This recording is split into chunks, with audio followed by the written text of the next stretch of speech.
Right. Okay.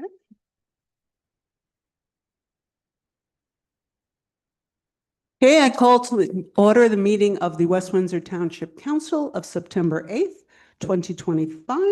Allison, can you please call the roll? Gawaz. Here. Jeevers. Here. Bindell. Here. Weiss. Here. Whitfield. Here. And have we adequately noticed? Yes, on January 17th, 2025, to the Times in a Princeton packet, filed with the municipal clerk at the West Windsor Township Building and on the township website. Please stand to the salute to the flag.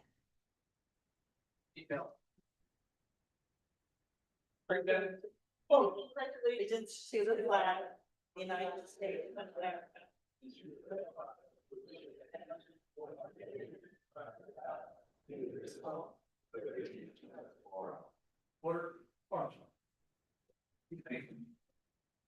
Thank you for the extra ceremony. Our first thing is we have ceremonial matters. We have Chief Garofolo is going to be presenting a number of wonderful police awards. So I'm going to turn that over to him. Chief?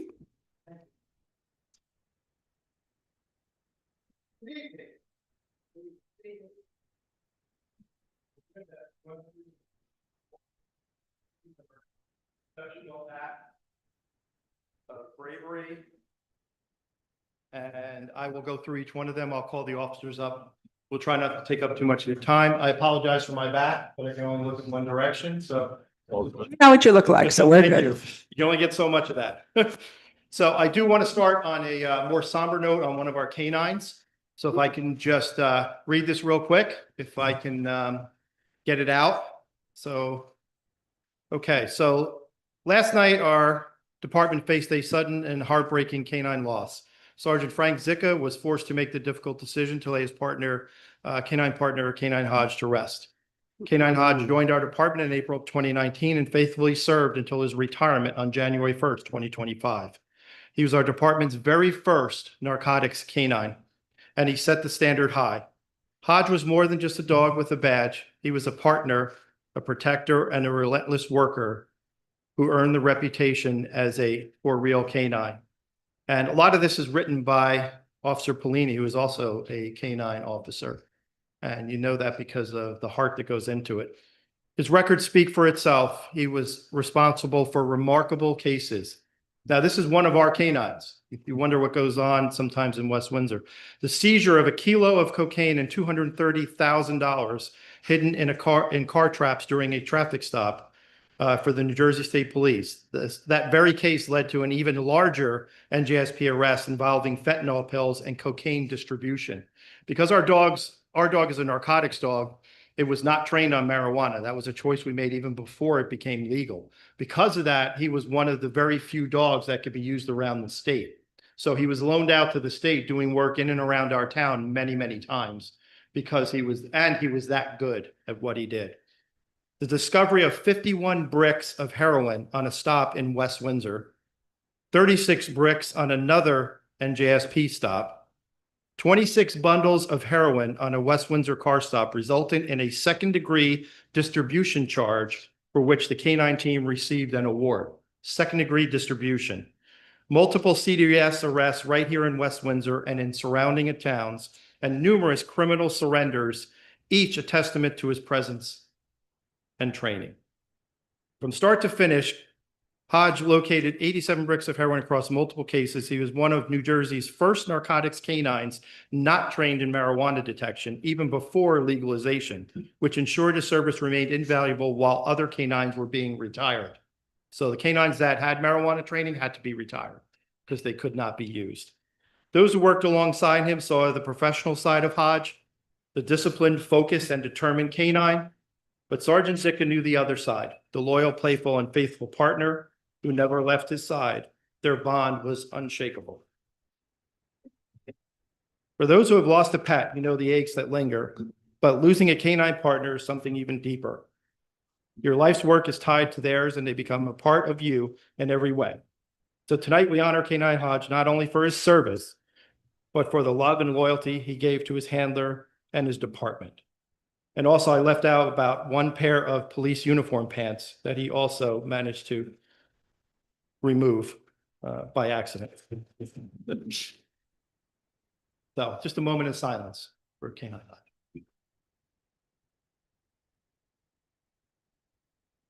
Okay. Whew, okay, so let's end on a positive note, right? So here's all the good things we have going on. All right. It is truly one of the greatest privileges of my career to stand here tonight and recognize the incredible men and women of this department. And I mean the incredible men and women of this department. We have one of the luxuries to be a destination agency. What does that mean? It means people want to come here because they know the reputation. They know what we do. They know the pride, the honor, and the sacrifice, and they know that this is a great department to work for. So while other departments are struggling to find competent individuals, if they're not out there, we won't hire them. So everyone we hire, we wait for them and we find the best that we can get. And that's what we have, these great officers. I hear from members of our community who share stories of our officers' acts of bravery, compassion, and professionalism. I hear all the time. I get emails all the time. Just this past week, I received a letter about Officer Chwanek, who demonstrated warmth, patience, and professionalism while meeting with a domestic violence victim. Another about Officer Fatabine, who went out of his way to change a tire for an elderly couple in need. A family wrote about our officers handling a call with their non-English speaking housekeeper with respect and professionalism. Respect and professionalism. These aren't isolated stories. They are the culture of this department. And then there are the calls that shake our state. Just this week, I received a letter from the Jersey Division of Criminal Justice thanking our K-9 unit for their critical role in Operation Nightmare. Through the dedication of our officers working in conjunction with the Human Trafficking Unit, we were able to dismantle one of the most elusive human trafficking organizations in New Jersey.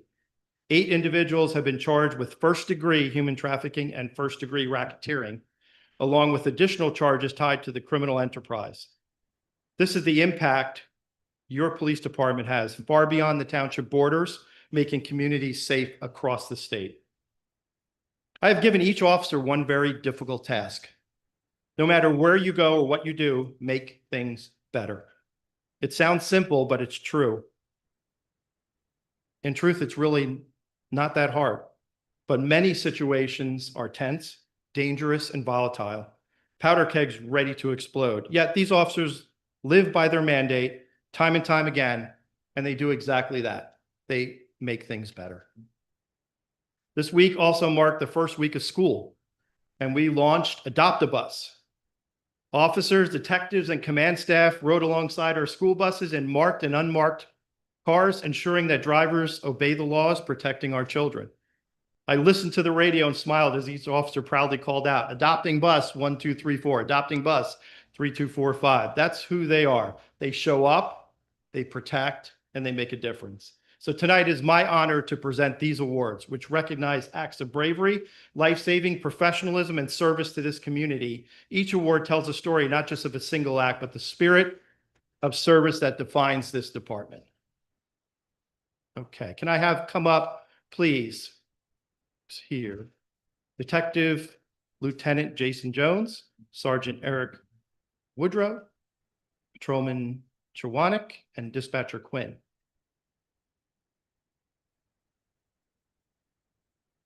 As they come up. On August 2nd, 2023, at approximately 2008 hours, patrol units from the West Windsor Township Police Department responded to the scene of a suspected burglary and tragically resulted in a homicide. Upon arrival, our officers acted swiftly and professionally, securing the scene and initiating proper protocols. Detectives were promptly notified and responded without delay. Through coordinated efforts, diligent investigations, and communication with several partner agencies, the teams worked tirelessly throughout the night. Their hard work and accuracy in the investigation led to a significant breakthrough. As a result, by 17:15 hours on August 3rd, less than 24 hours after the incident had been reported to this agency, the suspect was identified, located, and taken into custody for prosecution. The swift resolution is a direct reflection of the professionalism, commitment, and exceptional teamwork demonstrated by everyone involved. Their effort not only brought justice to the victim and their family, but also upheld the safety and trust of our community. Today, we proudly present these members of the West Windsor Township Police Department with this award as a token of our gratitude and hard work, dedication, and service to this township. Congratulations.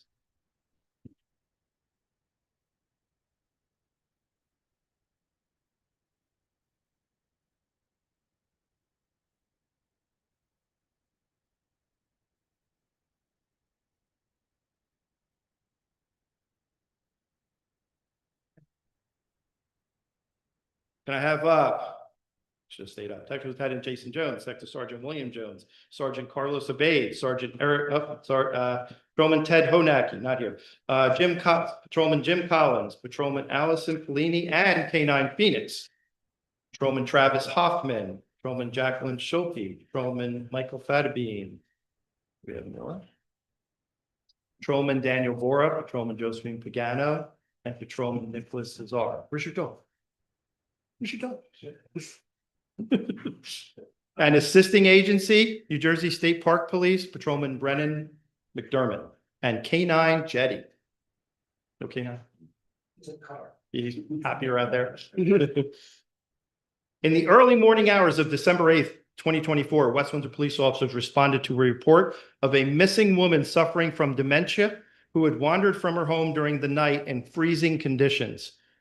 Patrolman Daniel Borup was the first on the scene and immediately gathered critical information from the family before beginning the initial search. Recognizing the urgency of the situation, Sergeant Eric Woodrow and Detective Lieutenant Jason Jones coordinated a large-scale search effort, requesting additional units and resources.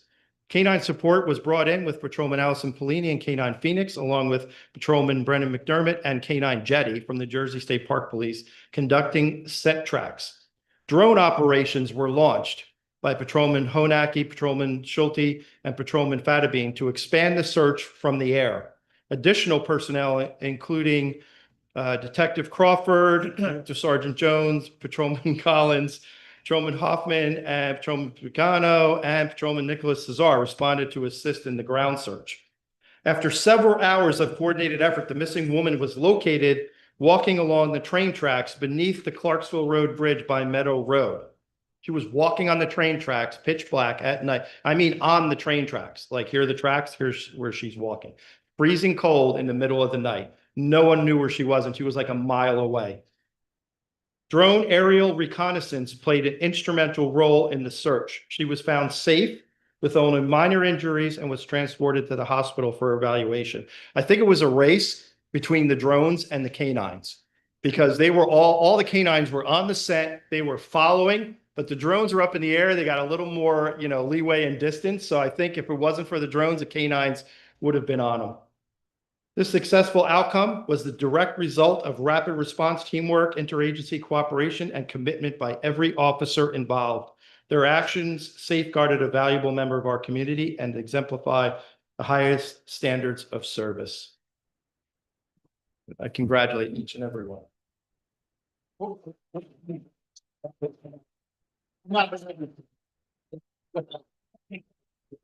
we do that, if you're getting honest, in the middle of the night, the chief of police was out there with all the rest of us conducting the search, so thank you.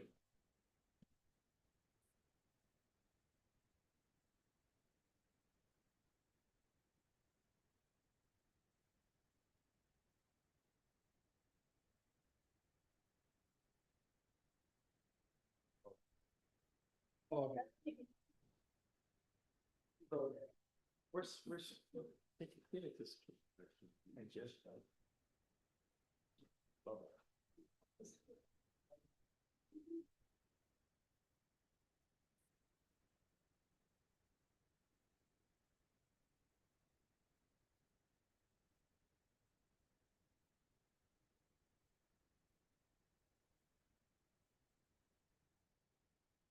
Thank you. Thank you. Yes, sir. Yeah.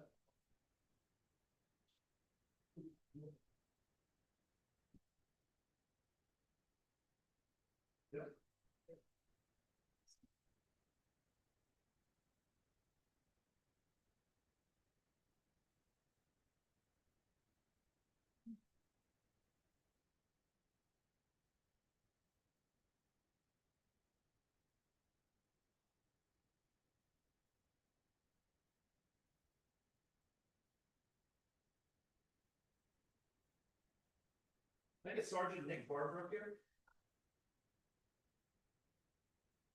For the homicide task force, that whole thing I read, Nick was instrumental in this whole thing as we read, but I forgot to call him. I'm sorry.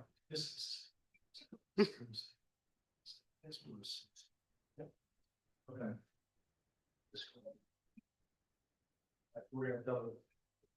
Okay, so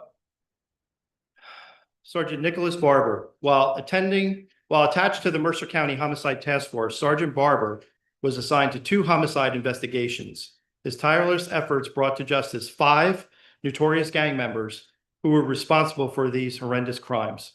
Sergeant Barber went above and beyond with both of these large-scale investigations.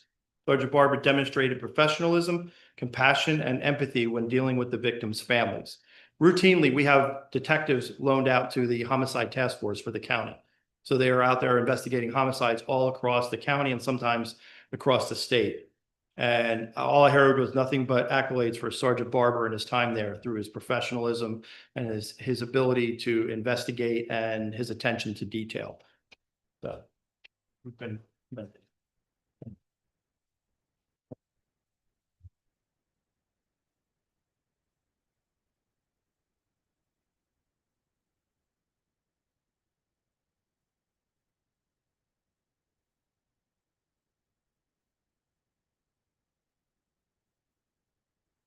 Okay. And I have Lieutenant Jeff Lai, Sergeant Carlos Abade, and not here today is Patrolman Mark Thompson. Besides having our awards that we give out for extreme acts of bravery and extreme acts of professionalism and selflessness, we give out a Medal of Distinction. So this is not something we give out lightly. But on August 3rd, 2025, at approximately 9:51 p.m., patrol unit dispatched to a report of a suicidal male armed with a handgun. This was an extremely, and I mean extremely volatile and dangerous situation. Sergeant Abade and Patrolman Thompson each risked their lives to defuse the encounter safely, preventing any injuries or loss of life. For more than an hour, while the individuals remained armed and unpredictable, they engaged him with patience, calmness, and professionalism. Lieutenant Lai arrived at the scene and at that point engaged the individual, and through open discussion and calmness was able to de-escalate the situation and safely resolve it. Through their skillful use of tactical awareness and de-escalation techniques, the individual ultimately surrendered peacefully. Their actions exemplify courage, restraint, and dedication to the preservation of life. And I have to say, extreme bravery. So this is the Medal of Distinction for these 3 individuals.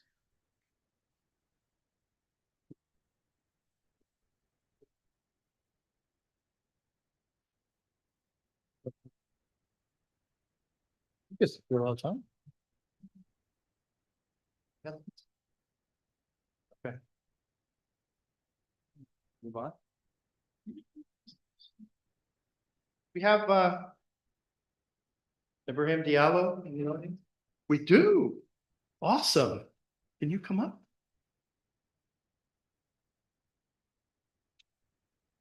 Thank you. So good. Okay. This is Ibrahim Diallo. Did I say your name?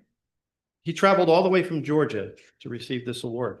On August 8th, 2025, on Old Trenton Road, Mr. Diallo demonstrated extraordinary courage and selflessness in the aftermath of a serious motor vehicle crash. Before the police, fire, and rescue units have arrived, Mr. Diallo observed that one of the drivers remained inside her vehicle, disoriented from the collision. As the vehicle became engulfed in flames, he acted without hesitation, pulling her to safety. So this vehicle is on fire, and he's going in and pulling her out. His decisive actions and bravery that day undoubtedly saved her life. Yes, it did. Tonight, we are proud to honor Mr. Diallo for his heroism, and we thank him for traveling from Georgia to be with us and be recognized for his remarkable act.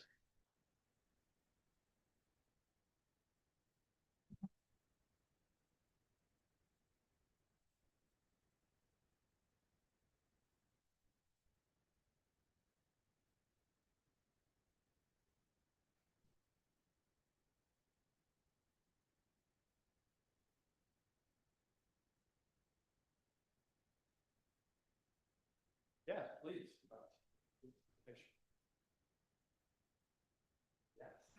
I told him that we have a plaque for him. It's just that it's being made. And it obviously wasn't done.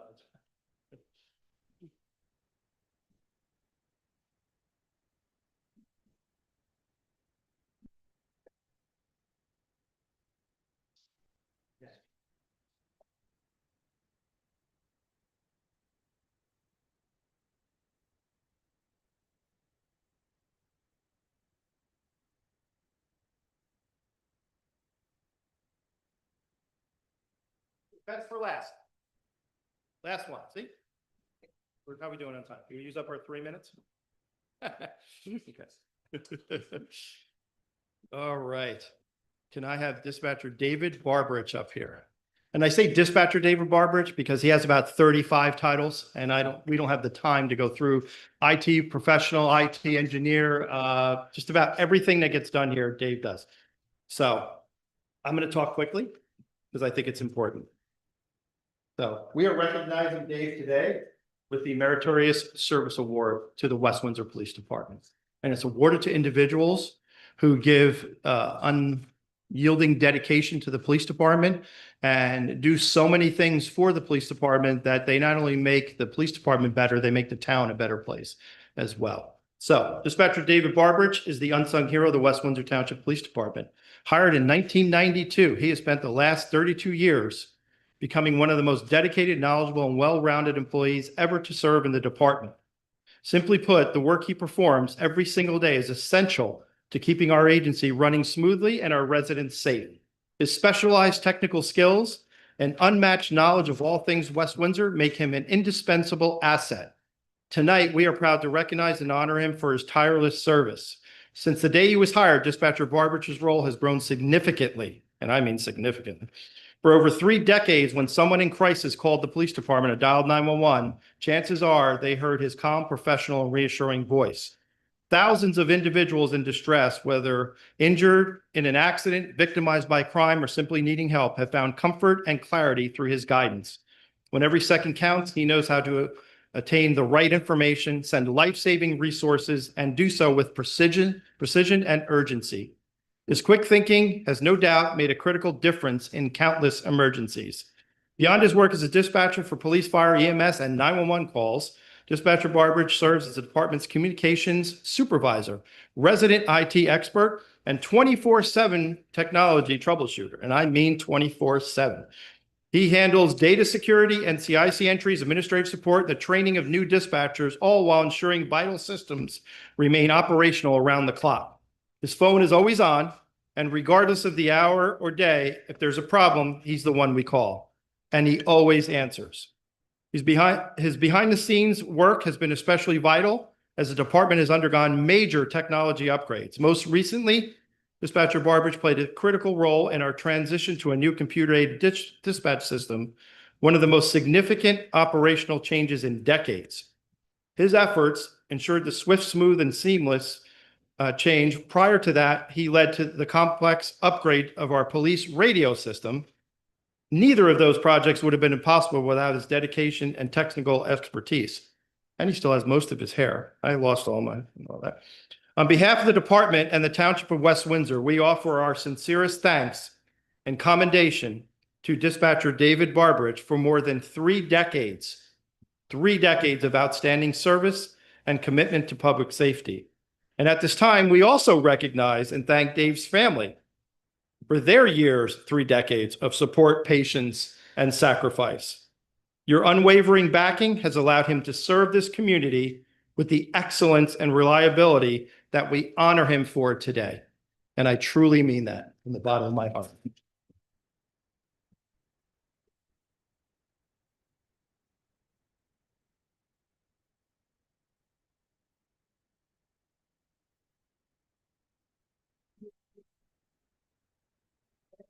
Thank you, Jeff. You Thank you very wanna- much. Well, you said we're gonna. Sure. Yeah. Yeah, sure. Yeah, you said you wanted to have them, yeah. We're going to do the same way before we take a picture with council. Come on up. So, and I thank you for your patience.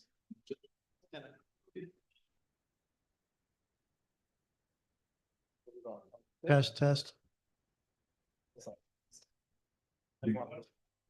Yeah, you know, might be best if they come right here. Chief, do we want to go out? Chief, do we want to go in the hallway? So we have more room? They'll fit me. Yeah, do it like this. Yeah, Baby, you gotta come up here. sing and dance. What? Oh. Congratulations. Thank you for your service. Appreciate it.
See you as well, sir. Thank you. My man, I know. You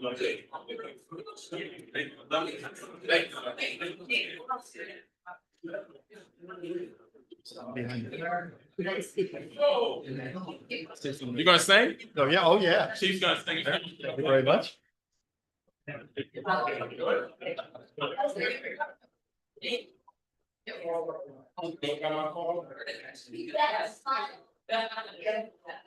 How far back?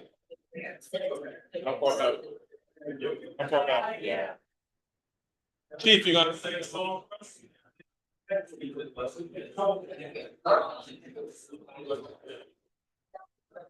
But I didn't have a chance before we broke.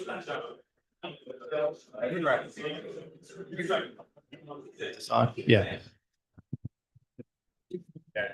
All right. So council, I just want to say real quick, because I didn't have a chance to address you guys before we broke, but, what? And now we can fix you. So I didn't have a chance to address you, but I just wanted to say thank you.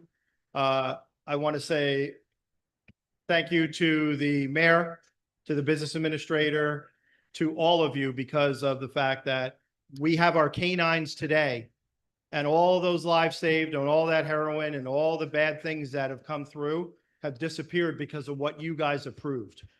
So your diligence years ago, Mayor, yours, council members, just about all you guys were there for this.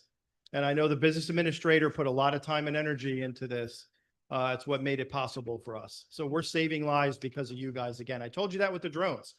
All right. You guys approved the drones and we are saving lives. That woman is home today because of those drones that you approved. So she wouldn't be here. She would not be here. And her family is ecstatic and so happy to have her back. But it's for everything that all of you have done. So business administrator, thank you. Mayor, thank you. Council members, thank you again for everything. So. Well, And thank you, thank Chief. you, Chief. And We all remember when Hodge, or most of us, Hodge came here, and where, we all feel bad about. Yeah, Thank you, thanks. Chief. Thank you, Chief. Thank you, Chief. And officers. Proclamation. And I needed to read. No, Yes, that's okay. That's all right. Okay, that was very moving, and, I think we're all not only moved by the police, but by the news tonight about K-9 Hodge that, I think many of us knew when he first came on board. And, the loss of a K-9 officer is a downer for everyone, but I'm glad we were able to honor everybody today. Moving right along, we have two more matters for ceremonial matters. The first one's going to be the first one's going to be the proclamation for the National Senior Center. This is National Senior Center Month. We have a excellent senior center in West Windsor. I'm going to read the proclamation, and we plan on having a presentation to the senior center staff and people that come there, the council and the mayor. We're just trying to set that up. So when that's set up, we'll let everybody know, and we're looking forward to that. Excuse me. Proclamation for National Senior Center Month. Whereas senior centers serve as vital community hubs, connecting older adults to essential services, enriching programs, and meaningful relationships that enhance their quality of life. And whereas the West Windsor Senior Center is the focal point in the community for information, activities, programs, and services for the older adult residing in West Windsor Township, the center provides activities in the areas of physical fitness, health and wellness, education, recreation, humanities, interest groups, and local trips. And whereas the West Windsor Senior Center is accredited by the National Institute of Senior Centers, and whereas senior centers empower older adults to age well by fostering independence, promoting wellness, and encouraging lifelong learning, civic engagement, and social connection. And whereas the theme of National Senior Center Month, Discover Your Center, invites all community members to explore the dynamic role senior centers play in supporting aging with dignity, purpose, and joy. And whereas the dedicated staff, volunteers, and participants of our senior center exemplify resilience, wisdom, and generosity, contributing immeasurably to the cultural and social fabric of our community. And whereas we recognize and celebrate the invaluable contributions of the West Windsor Senior Center and senior centers throughout the United States in promoting healthy aging, reducing isolation, and enhancing the lives of older adults across our township and nation, now therefore be it resolved by Mayor Hemant Marathe and the Township Council of the Township of West Windsor for the month of September be proclaimed a Senior Center Month, and the Mayor and Township Council encourage all residents to visit, support, and celebrate their senior center and the older adults who enrich our lives every day. Thank you, and as I said, we will be presenting this at the Senior Center. The next one is proclamation for National Drive Electric Month, which is, some of you may remember, is National Drive Electric Week. There's now a whole month, a contiguous but not starting on the first of the day month for this, and I see Andy in the back there. This is something special to both of us because this got started in 2018. And we've been holding it every year since. And at some point, I hope that the electric cars are ubiquitous enough that we don't actually need to do this anymore. But at this point, we're still in the encouragement stage. So we will also be presenting this at the Community Day, at the National Drive Electric Month event at Community Day. Proclamation for our 8th annual National Drive Electric Month. Whereas plug-in electric vehicles have become a popular, practical, and increasingly prevalent means of transportation with real-world vehicle range, competitive pricing, increasing consumer and commercial choices, and improve national charging infrastructure. And whereas the transportation sector accounts for about 38% of New Jersey's greenhouse gas emissions, plug-in electric vehicles will help us to achieve clean energy goals as well as reduce our dependence on foreign fuels and support a healthy environment and economy. And whereas the state of New Jersey has passed legislation requiring and permitting the installation of electric vehicle supply equipment and infrastructure, which has long been encouraged by the Township of West Windsor. And whereas West Windsor Township is dedicated to being a leader in the use of clean energy, establishing policies and programs that conserve energy and promote sustainability. And whereas West Windsor Township purchased plug-in electric vehicles and charging stations as part of our municipal fleet, utilizing sustainable and practical transportation for our township. And whereas September 12th to October 12th, 2025 has been designated a National Drive Electric Month throughout the United States to educate our citizens about the benefits of plug-in electric vehicles and to promote their adoption. And whereas the residents of West Windsor are coming together on Saturday, September 20th, 2025 for our 8th annual West Windsor National Drive Electric Month event to share information, learn about, and promote the use of plug-in electric vehicles with their neighbors and surrounding towns. Whereas the West Windsor Township Mayor, Township Council, and Environmental Commission are supportive of these ideals, now therefore be it resolved that Mayor Hemant Marathi and the Township Council of West Windsor Township do hereby proclaim September 12th to October 12th, 2025 as Drive Electric Month in the Township, and call upon all residents to join us in supporting the aims and goals of this worthwhile effort. And as I said, this will be presented again at the event, which will be on September 20th at Community Day.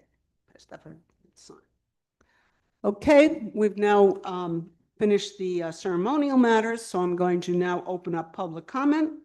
I want to remind everybody there's a 3-minute limit for public comment, and that each person speaks as an individual, and ask you to give your name and address when you get up, and that we'll have one person at a time.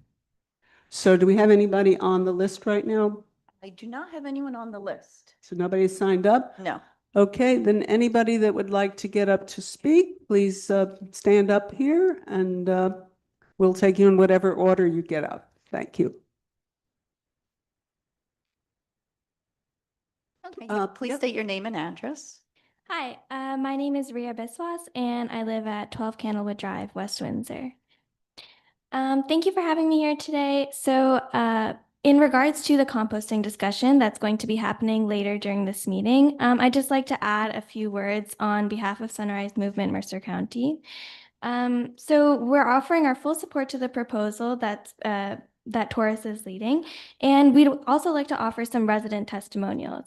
So as part of Sunrise, we've been working on a campaign called Recycling Revolution, where we've talked to over 100 residents in West Windsor Township about recycling practices locally and some improvements they'd like to see from Mercer County, etc. And we're working on drawing up a report on our findings. So some of the suggestions that we received, numerous of them actually, related to food composting. And so I'd like to just share what some of those residents said. So a resident at 44 Slayback Drive said that she composts herself, which has given her a lot of experience as to the difficulties of composting and how much time it takes and resources. And that's why she would like to see some sort of services provided by the township or county to help facilitate that process and make it more accessible to residents in West Windsor. 4 Almond Court referenced Taurus, but would also like to see a food bin for composting. 8 La Park Drive wants a 3rd disposal option for food composting. 15 Aldrich Way wants official composting services. And 17 Aldrich Way also suggested composting services to improve food waste management in West Windsor. And so this only represents a small snapshot of the much larger population in West Windsor that would take full advantage of any services provided by the township, including just drop-off locations for food composting services, and that there is demand in the township for these services. And so I hope this is helpful to council in the composting discussion that will take place at the end of this meeting, and that Council will keep this in mind when considering the importance of food composting. Thank you. Thank you. Good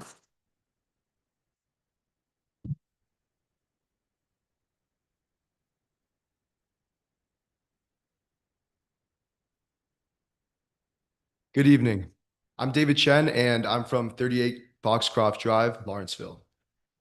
Thank you so much, Mayor and council members. I'm David, and I'm Director of Tourists and I do marketing and sales. I'm joined by Matthew Gao, who's our CEO, and Anthony Wu, who's our CFO. Food waste is one of the most pressing issues in America today. Around a third of the global food supply, it turns into food waste. And what's more is that it breaks down to methane, which is 25% more potent than CO2. Princeton currently has composting initiatives, but West Windsor does not have a clear public food waste diversion system. Here's where Taurus comes in. We are a 501(c) nonprofit student initiative, and we provide food waste pickups and buckets. Matthew Gao will take us through our proposal. Thank you. Thank you. Does anybody else wish to speak?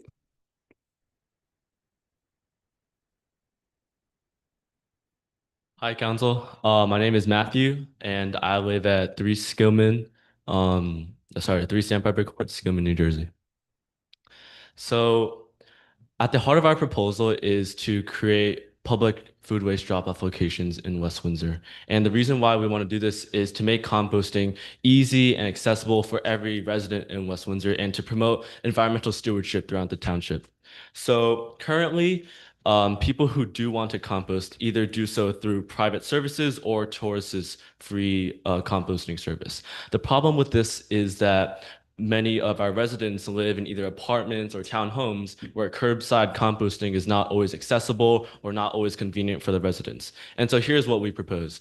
We will identify one location in West Windsor, for example, the Department of Public Works, and we will establish compostable food waste through establishing a bin that will be clearly labeled. It will be locked to prevent misuse, and there will be educational signage on it as well. And so through these bins, public residents will be able to drop off their food waste at whatever time is convenient for them. And from there, the food waste will be transported to a local composting facility and one of our partners, Trenton Renewables, where the compost will be converted into biogas and other environmentally friendly things. For the actual transportation itself, we propose two different options. Our first option will be West Windsor managed transportation, which means that West Windsor workers will transport the food waste from the public drop-off location in West Windsor to Trenton Renewables. The other way that we propose would be to have tourist managed transportation, where our tourist drivers will be able to go from West Windsor to Trenton Renewables, and the cost will be reimbursed by the township of driver costs and the tipping fees at Trenton. Importantly, our proposal also aligns very closely with the currently proposed New Jersey food waste legislation bills, Assembly Bill A4118 and Senate Bill S203, both of which aim to reduce food waste in the state by 50% by 2032 and 75% by 2037. And so through establishing these public food waste drop-off locations, West Windsor can be able to present itself as a regional leader in sustainability, and together we will able to commit further, and it will be a bold step towards our shared goals of communal sustainability throughout the township. Thank you. Thank you. Does anybody else wish to make public comment?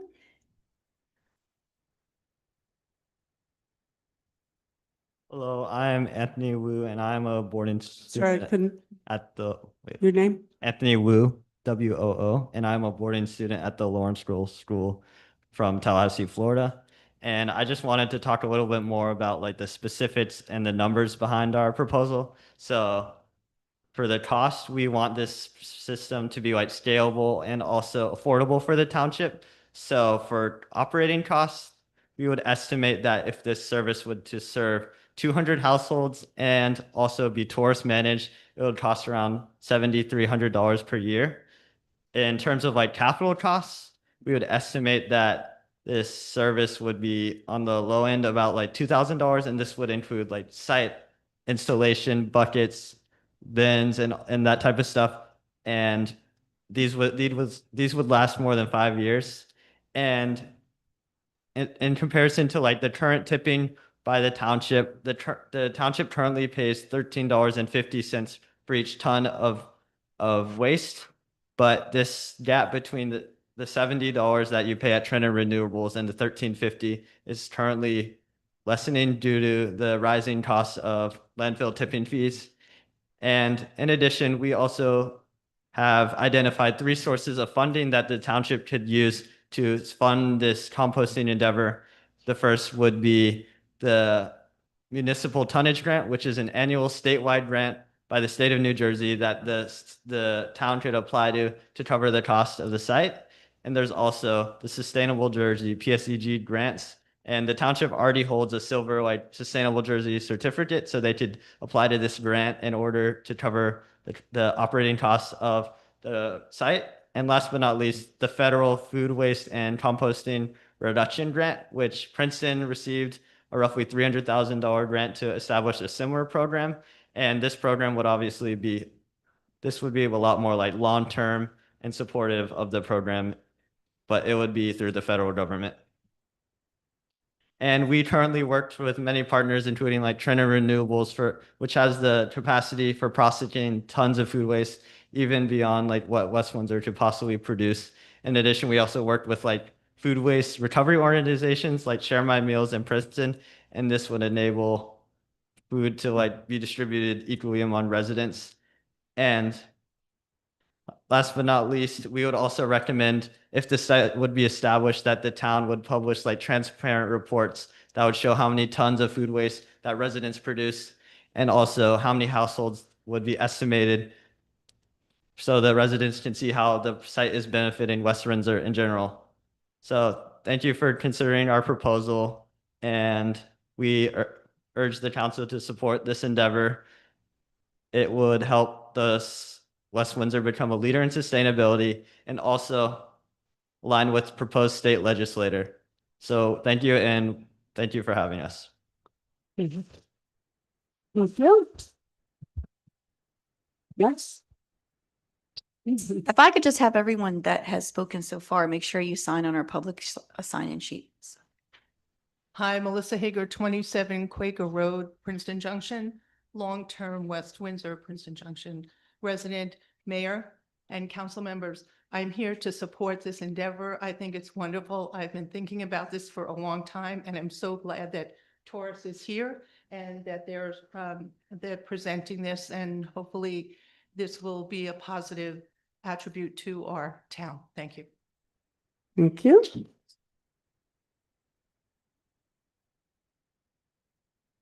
Hi, Dana Wang, 24 High Point Place, West Windsor. As a volunteer for Taurus since its beginning, I know a lot about Taurus. So basically, we have 231 household customers now, all free service. But we had to turn away a lot of potential clients because we're asking for some like bucket. We ask for a $10 deposit for bucket, or they're too far away, we cannot serve. But we like to, if we can, it's a very small organization, as you can see. None of the team members are getting paid. Our main expense goes to a driver, which we pay $30 to $35 an hour. And the other big part is the expense goes to Trenton Renewable. That's $70 per ton. And we have covered other costs. And currently in West Windsor alone, we serve like 60 households now. But then the numbers keep growing since we just started last year. So food waste composting, as everybody said, is pretty important. I used to think we're doing this for our kids or the future generation. But actually, I think the climate has already changed so faster than we expect. So actually, we're doing this for ourselves too. There's an urgency to this. So we really appreciate you could do this for the city. Thank you. Thank you. Does anybody else wish to get up to speak?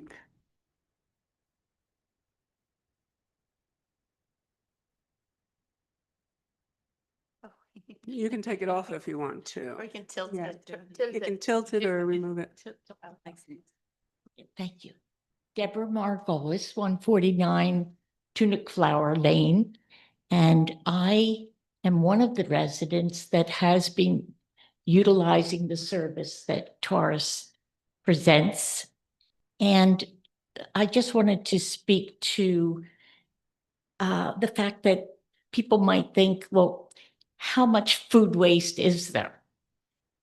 We are just two people living in our house, and the Taurus buckets go out every other week, and they are full because every scrap of vegetables, we have salads every night, but not just that.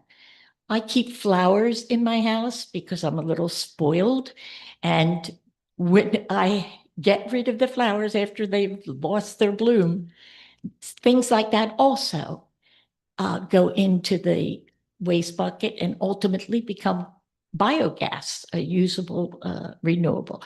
So I just wanted to say that if people think, what, how much difference could it possibly make? We're just one household. And if many, many more have the convenience of not having to sign on with Taurus, but having a drop off of themselves. I want to speak to one other thing quickly. I've spoken to neighbors about signing on to this service, and they say, well, doesn't it get smelly, you know, having garbage? Like in the summer, I don't like to keep the can in the garage because it does get hot. So at that point, I just bring it into the laundry room, and it's got a nice tight lid. And the first bucket, when you sign on, you get the biodegradable bags, plastic bags that are biodegradable. So it works out. I've had the service since last fall. So it'll be almost a year now, and I'm very pleased, and also cannot praise these young people enough, as also the group of people that were here working on sidewalks. I am just in awe of the work and the professionalism and the thoroughness of these young people. And darn good thing we've messed stuff up for them and they're taking some action. So that's it. Thank you.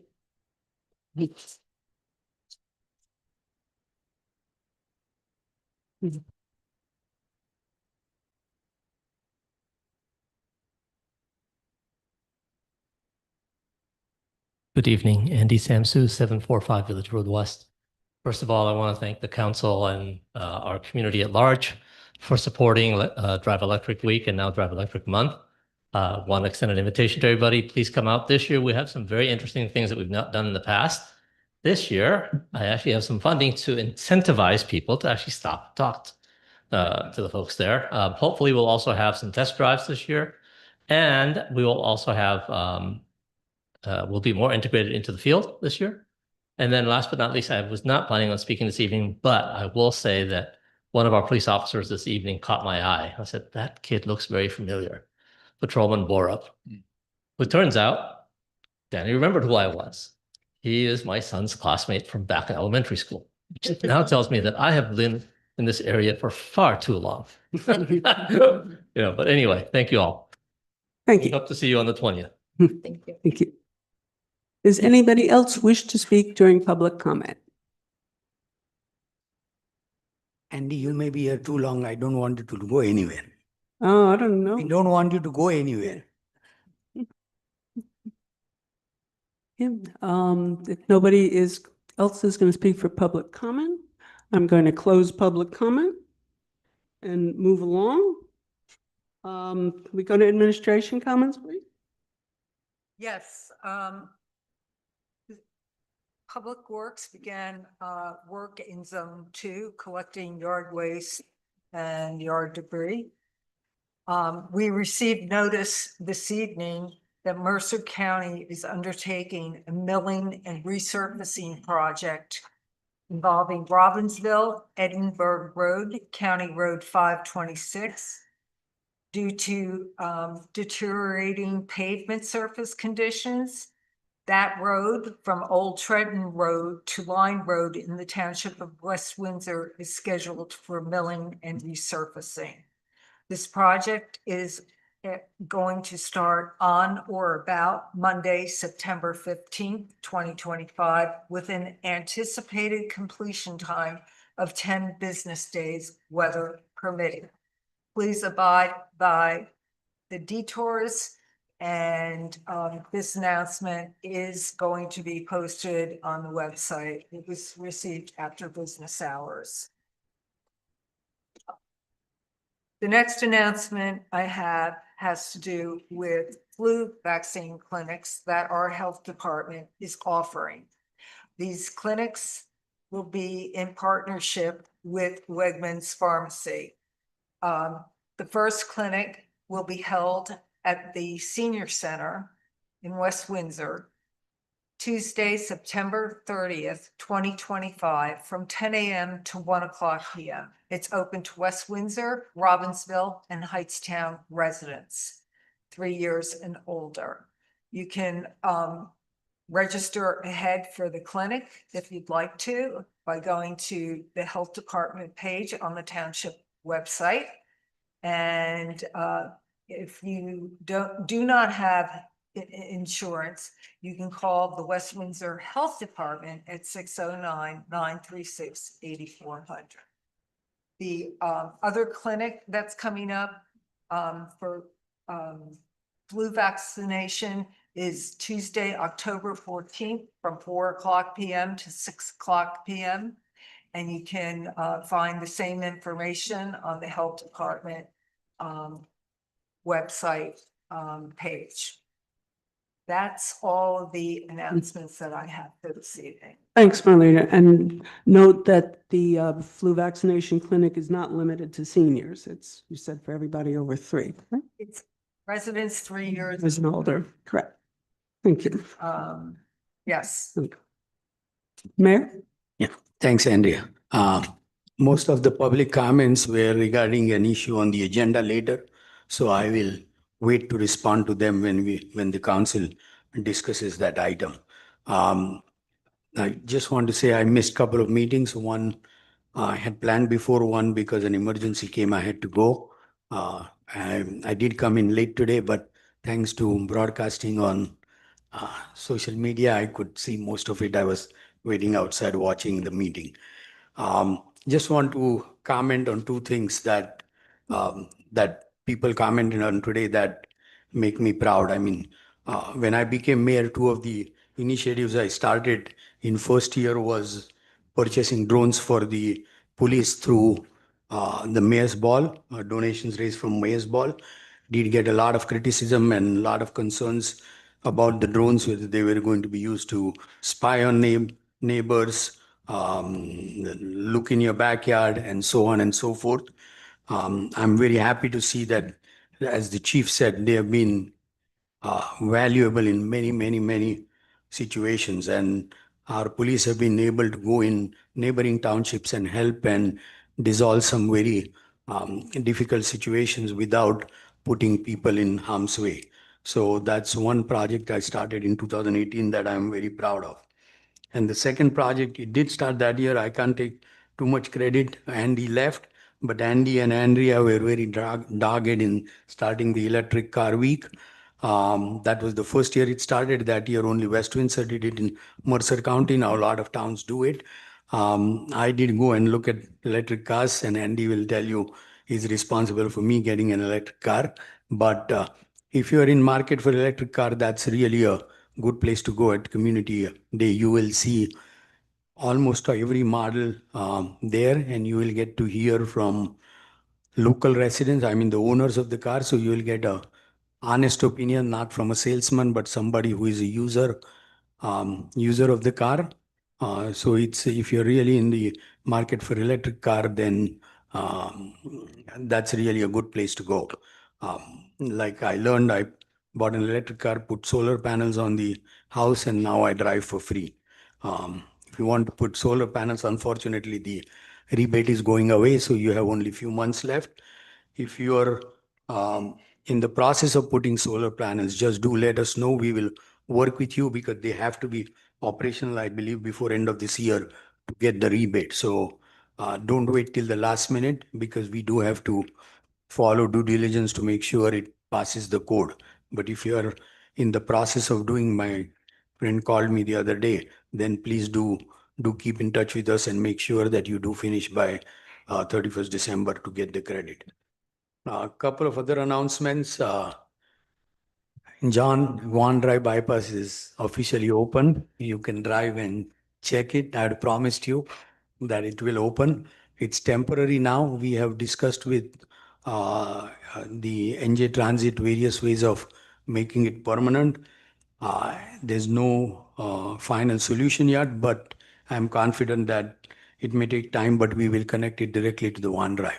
At least, and it opened before the first person moved into Avalon property. So when people move in, I hope it gives them a way to go to Alexander Road rather than clog in Washington Road and give some relief to Washington Road residents. As I pointed out at the last planning board meeting, a new Brazilian steakhouse is coming in town on Route 1, right across from the new seafood place. So now there are two fancy restaurants. One of the things people always commented is they had to go to Princeton to eat in a fine restaurant. So now we have two fine restaurants on our own, and we are auctioning off a new liquor license. And I do believe that somebody is in market to get the new liquor license so they can attract another restaurant. So I do hope we get good bids and that liquor license do get auctioned off. So thank you. That's all. Thank you, Mayor. Allison? Okay, I have some election dates for reminders. The commencement of mail-in ballots, commencement of the mailing of mail-in ballots for the general election by the county clerk will begin on September 21st. October 15th is the deadline, the voter registration deadline for the general election. Also, the county is always looking for poll workers. And information for that can be found on the Mercer County Board of Elections website. Okay. And the mayor mentioned the liquor license bid information for that is also on the homepage of our township website. Okay, we hope to get some good bids for that. Yeah. We can go to council member comments. Sonia, would you like to start? Sure.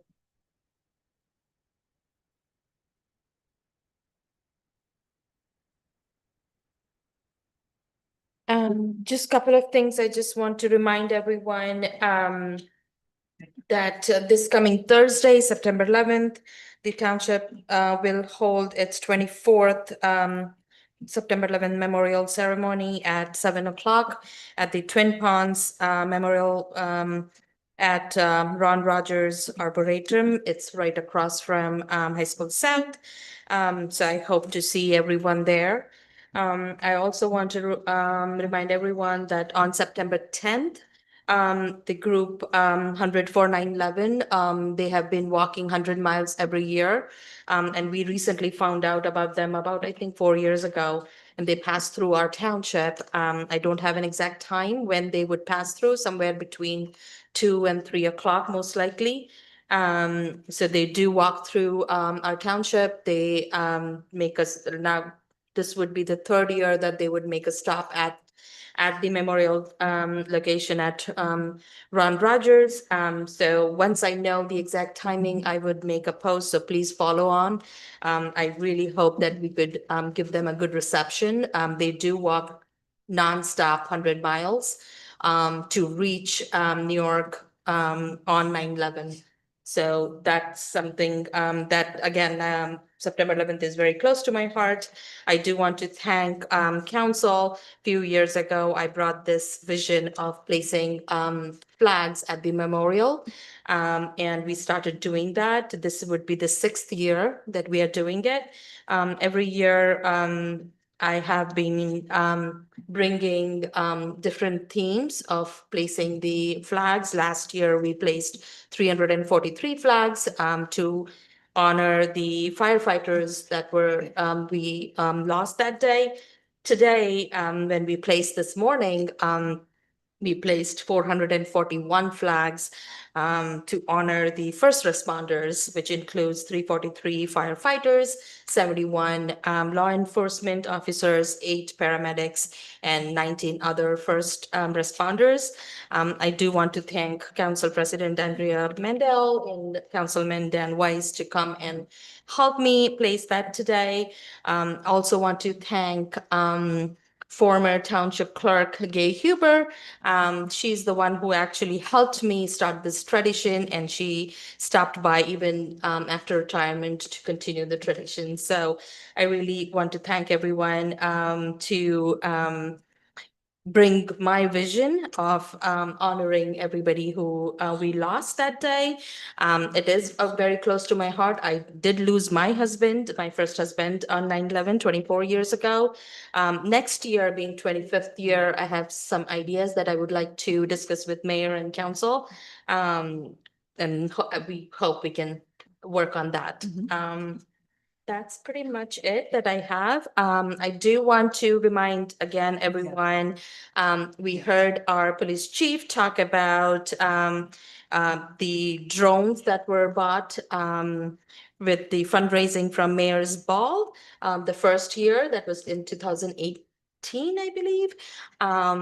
This year, Westminster Gives Back is honoring 2018, correct? So this year, Westminster Gives Back, again, a group of volunteers who have been hosting Mayor's Ball for last, I think the only year we missed was COVID year, 2020. This year, we are honoring Westminster Police Department again through the nonprofit WWPBA 271. So the Mayor's Ball is on September 27th. All funds raised will go directly to WWPBA. If you want to buy any tickets, you can go on westminsterpba271.com to buy your tickets, or email westminstergivesback@gmail.com. Thank you. Thank you, Sonia. And if anybody's curious how you put in 443 flags, the answer is one at a time. So, Well, this year it was really, I think the rain that we had over the weekend helped. Ground, yeah, it really helped. Last year, I remember we had drill bits and drills and drilling holes because the ground was really, really hard. So this year the rain helped. still haven't cleaned out the other drill from last year, so.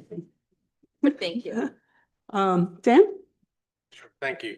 I wanted to send my gratitude and congratulations to all the members of the West Windsor Police Department. I think they've all left by this point, who are honored today.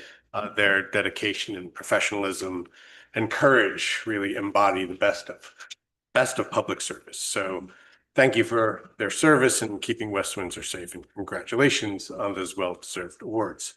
And thank you for those who spoke out tonight in support of the proposed food waste drop-off, compost drop-off service. I truly appreciate the thoughtful comments and sort of the clear passion that our residents here have for making West Windsor a leader in sustainability. As they highlighted, this initiative offers multiple benefits. It provides residents with a convenient option for food and waste disposal, helps us reduce landfill use and greenhouse gas emissions, and positions West Windsor to align with the state's direction on food waste reduction. And it's a practical response to the concerns of once a week summer trash collection. I'll go into all the details. I won't go into all the details right now, as we have a full discussion later in the meeting. But I wanted to acknowledge and thank everyone who came out tonight to share their perspective, and your engagement and advocacy are what help make good ideas move forward in this community. Thank you. Thank you. Linda? Yeah, I just want to thank Police Chief Garofalo for his leadership all these years. I want to congratulate all of those officers receiving awards. We spend a lot of time with the officers and fund a lot of training for them, and they act in very, very professional ways. And there's a lot of respect, I know, through the community for our police department. So I thank them for their service because there's a lot of emergencies, things happen, and you just never know, what's going to happen. It's not always just pulling over people for traffic tickets. It's people that are in crisis with their lives. So thank you to all the officers and the chief for our police department. I hope everyone, as Sonia mentioned, will come out to the Ron Rogers Arboretum this Thursday for the September 11th Memorial Service. If you've never been there, it's a very beautiful area of the Arboretum. It's rather peaceful there, I think, the Twin Ponds and all. So, thank you, Sonia. I know it's a very hard day, but we appreciate all that you've done, to remember your first husband and everyone else who was lost that day. All right, Bike Fest unfortunately got canceled due to rain. However, many residents who signed up, they were able to pick up lunch and have a bite with fellow residents. So that was nice. We're under the pavilion there. Hopefully next year will be a lot nicer. There was also the Paws in the Pool event at Waterworks. That was a beautiful sunny day. That was fun. There's a lot of the dogs, and they just jumped in. You throw a tennis ball into the pool and they just retrieve it, and they're all like socializing together. So I think that went very well. So I hope that we continue that event. That was fun. And let's see what else. Happy Rosh Hashanah to all celebrating on September 22nd. So hope you have a very, very nice day with family and friends. So I think we'll talk about the composting issue later. Oh, and flu season's upon us, as our business administrator mentioned. So please consider getting a flu shot. Talk to your doctor. If you need to talk to any of our professionals in the health department, I'm sure they'd be glad to talk with you. I went today to the doctors for the annual physical, and I got my flu shot today. So just encourage everybody to consider getting a flu shot. All right, thanks. Thank you, Linda. Martin? Sure. Thank you, Madam President. I just want to first start off speaking directly to David, Matthew, and Anthony. Thank you for your advocacy. Thank you for coming out this evening. I know when I was younger, especially your age, I used to be terrified to speak in classes. Now I speak in front of thousands, but just understanding things that you believe in is very, very important. I said this to the Sunrise Movement as well a few weeks ago. It's incredibly important to continue to focus on what you believe in and things that you feel that are very important to you. Humanity is needed more so now than any other time, and especially for your generation, but our generations that we've seen politically, socially, culturally, we see that there's so many differences. And my line has always been the same. If we speak together and conversate with one another, there's far more commonalities that we have than differences. And we need to focus on those commonalities because too many focus on the differences in this country. So I just want to commend you for coming up here, speaking in front of the council and the administration. You did it very eloquently and very articulately. That's very, very important. So thank you for that. Also wanted to welcome all of our West Windsor Plainsboro School District kids back to school. As the son of 2 retired teachers and educators, I value the education in our community and across this land very much. I think as a former school board member, I don't think people really realize so much that goes into it and from an administrative standpoint. So I just also want to commend Dr. Adderhold and wish everyone a very blessed school year. Our principals, our administrators, there's so much work that goes into our school district, and to the parents, right? We have so many parents here who are intricately involved in their children, their education and academics, which is very, very important. So I just want to say to the parents, I pray that you also have a blessed year, because as someone who's a parent of 5 kids, and I've understood the hard work that parents have to go through each and every day to balance out their job and their careers and their children, their children's activities. So it's very, very important that we all support one another in this educational matriculation for all of our kids in our community. And then I'm going to repeat myself. I just wanted to thank our police department, Chief Garofalo, and all of the individuals who received awards tonight. As someone who's had police in their family as well down south, and my parents who have gone through many different things from the civil rights movement, my grandfather who was part of the civil rights movement, I have an incredible respect for the police and what they do in our community and what they do across this nation. There's a lot of negativity that's always associated with the police, but it's not an easy job. Just like many jobs in the service industry are not easy. The police department and ours right here in West Windsor do an immaculate job, exemplary job. So I just want to commend all of our officers who received awards this evening, because it means a lot to us to have a safe community, and they do just that each and every day. So thank you. Thank you, Martin. I have trouble imagining you as having trouble speaking, but on the other hand, if that's I'm sure it's a true story, then I think it's a role model for every kid in West Windsor and Plainsboro and beyond. That, Used to be terrified to speak, Yeah. especially at their age. And as a kid, couldn't go to sleep the night before in high school when I had to speak. Still get nervous, but like I said, when you believe in something, you believe in, what you're saying, and you can articulate that and, deliver and relay that message to somebody. That's what's more important. So thank you. Thank you. Thanks. My turn. I'm very, very impressed by the sheer number and quality of our police that got up today and got these awards. We talked a lot about the technology, and everybody knows I'm somewhat of a technology freak, so that the drones and all that. I love the dogs, which is another thing I think we all love. But in the end, it's going to be the people. The people have to be willing, the people have to have the training, the people have to have the desire to serve the people, and they have to have, you can get people that resist technology and new ways of doing things, and you can get others that embrace it and see it as a way to improve themselves. And I think our police embody it all: the good training, the desire to serve the public, and the willingness to look beyond for all of the extras that can help them from both the technology and the old technology of dogs. In the last few weeks, Linda and I held business hours on Thursday, August 28th. We had some more good conversations with people. I do want to remind everyone there's no reason to wait for business hours. We're always available: email, phone, various social media. If you go on the website, their contact information for the town council and the mayor is always available, and we're always happy to talk to people. On Thursday, September 4th, I attended a county meeting on EVs. The county is looking to convert their vehicles to electric vehicles, and they've hired a consultant to review the charging requirements and electricity supplies at various locations. The plan is to have the vehicles charge on site on county properties, and I'm representing West Windsor on their EV readiness committee.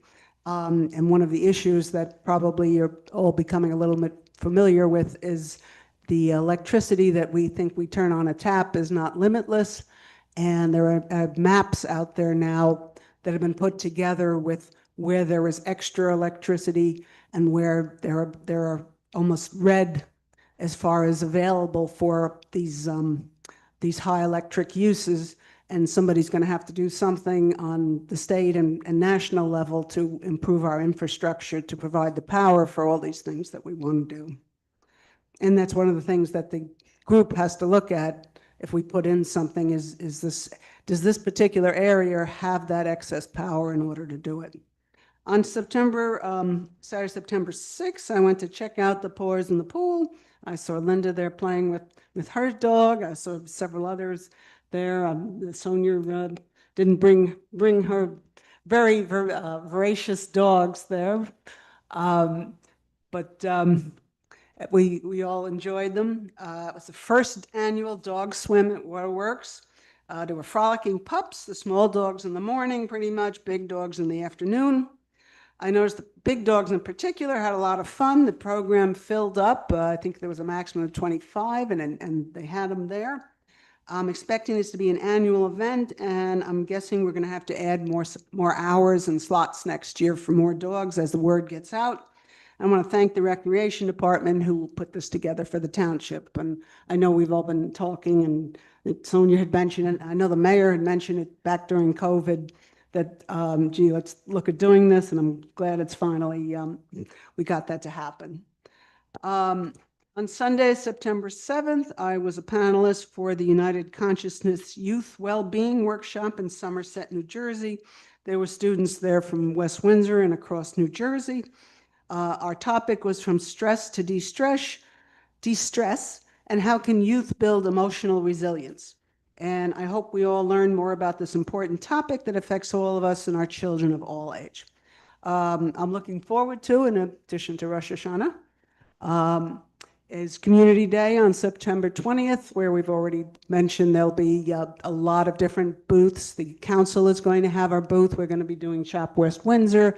We'll have some things out, reminders to sign up for e-bulletin, council things, and of course, we're going to have the National Drive Electric Show.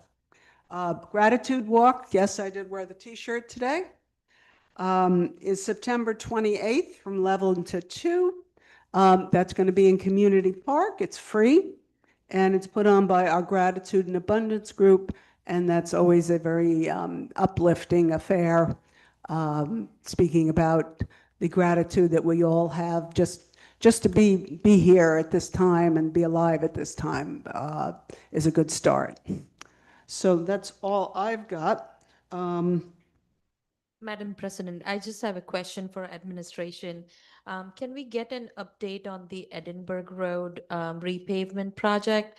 The walkers, I think we have 35 walkers who would be walking, come through that road on September 10th. With the bridge closure, we're already trying to figure out a different way to get them to Plainsboro. Yeah, I think Francis emailed you, but at least one side is complete. It's supposed to rain tomorrow. I hope it doesn't rain, because if it rains, they can't do it. They hope to finish it by Wednesday. It won't be, lanes won't be marked, but the repaving should be finished. But at least one side is almost finished. I mean, I just tested it now. So at least they may have to walk on the other side, and the police close the road down anyway when they're walking. So Thank you. Yeah. Sidewalks done on most of that project too? I think a lot of the sidewalk is that's being redone is done, but on the project. Sidewalks are all done. They did the sidewalks first because they had to change the sewer grates.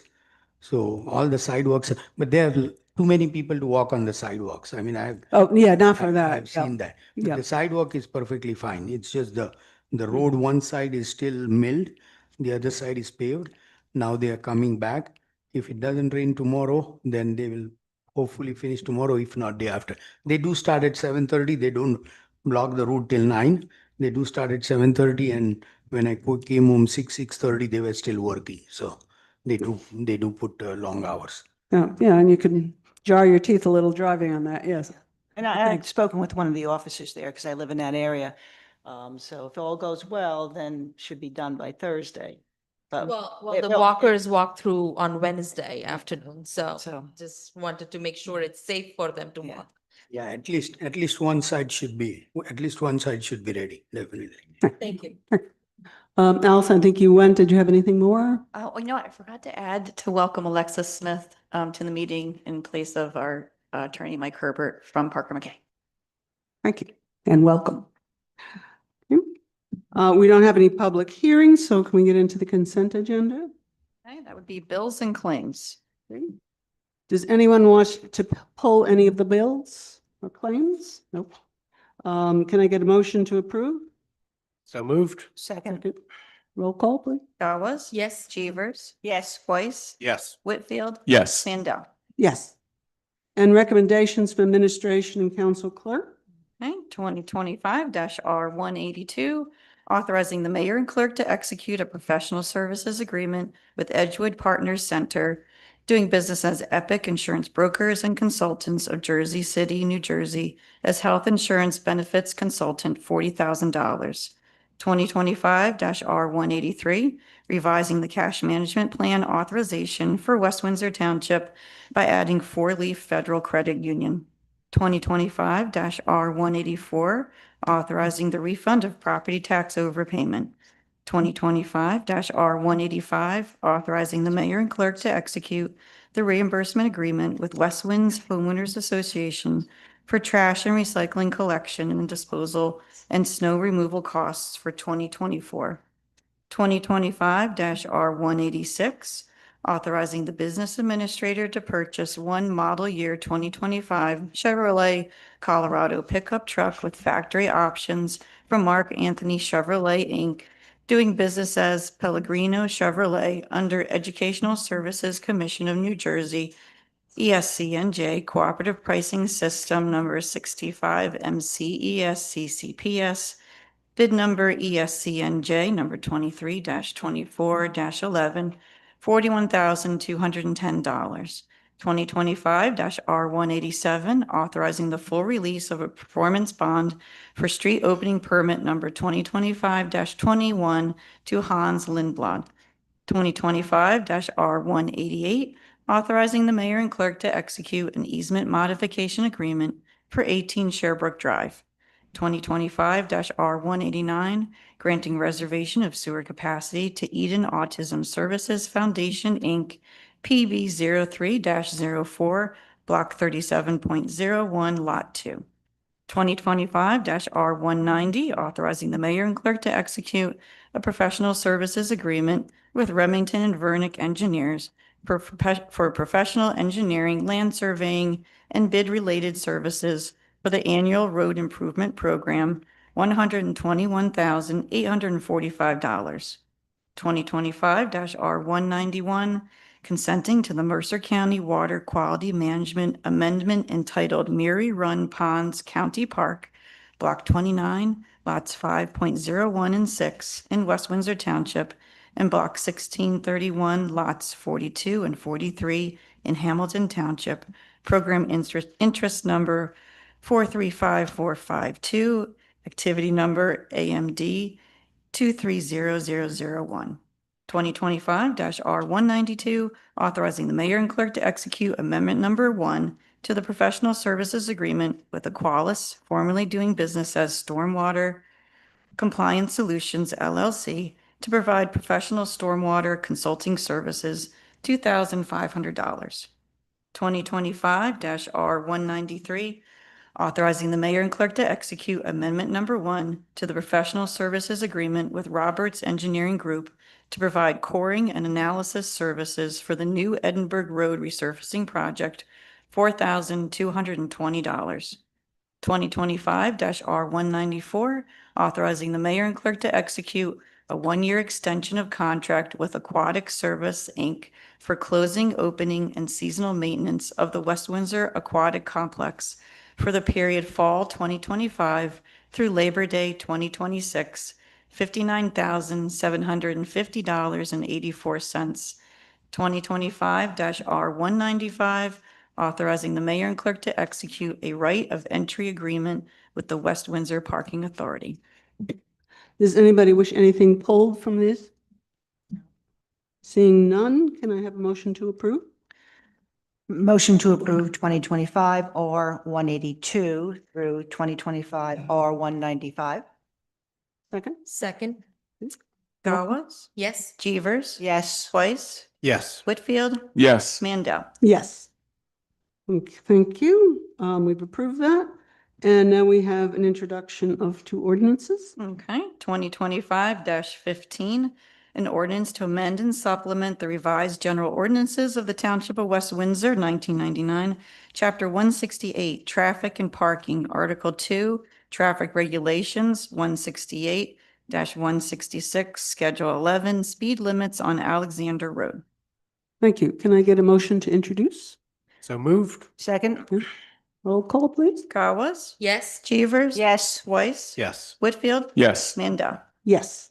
Public hearing will be September 29th, 2025. Okay, 2025-16, An ordinance to amend and supplement the revised general ordinances of the Township of West Windsor, 1999, Chapter 168, Traffic and Parking, Article 5, Traffic and Parking Regulations on Private Property, Section 168-37, Control and Movement of and Parking on Public and Private Property. Thank you. Can I get a motion to introduce 2025-16? Salute. Second. Gauss, Yes. Jeevers, Yes. Weiss, Yes. Whitfield, Yes. Mandel. Yes. The public hearing will be September 29th, 2025. Okay, I'm now going to open up public comment again. There's a 15-minute comment limit, 3-minute limit per person, same rules as before. Does anybody wish to get up to speak?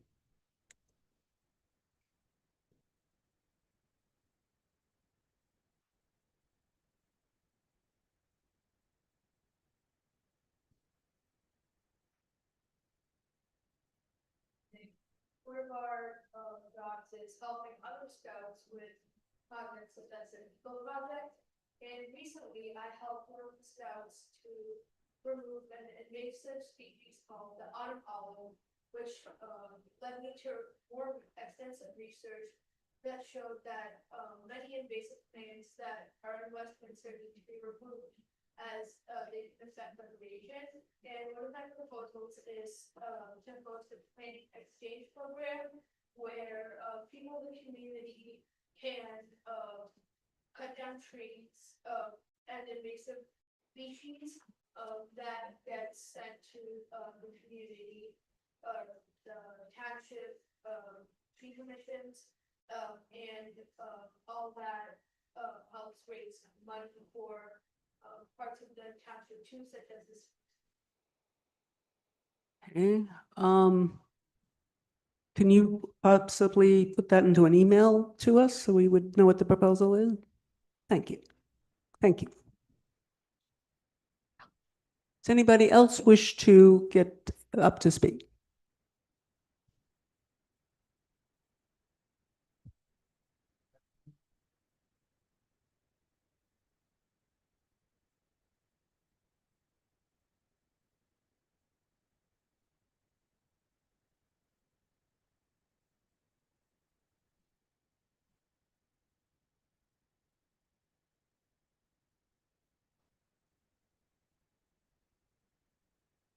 Oh, Kevin, could I just pause you for a second? The microphone, I just got an announcement that it's not on.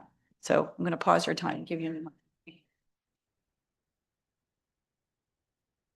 Not on or see? Maybe. Close, yeah. Let's see. Testing.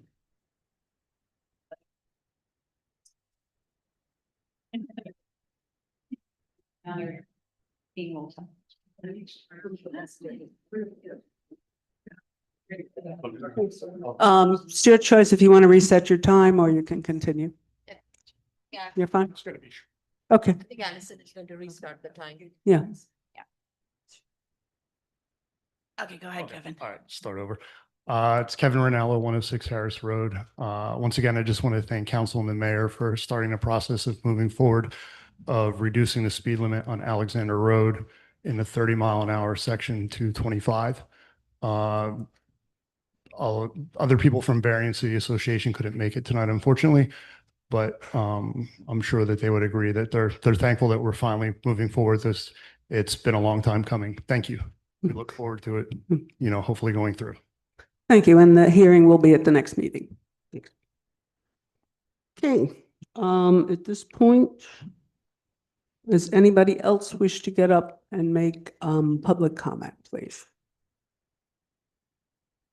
Seeing none, I will close the second public comment, and we will go into council reports, discussion, and new business.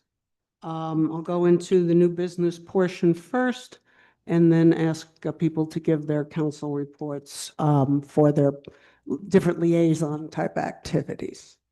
At the request of Dan, we have been asked to have a discussion on composting for West Windsor.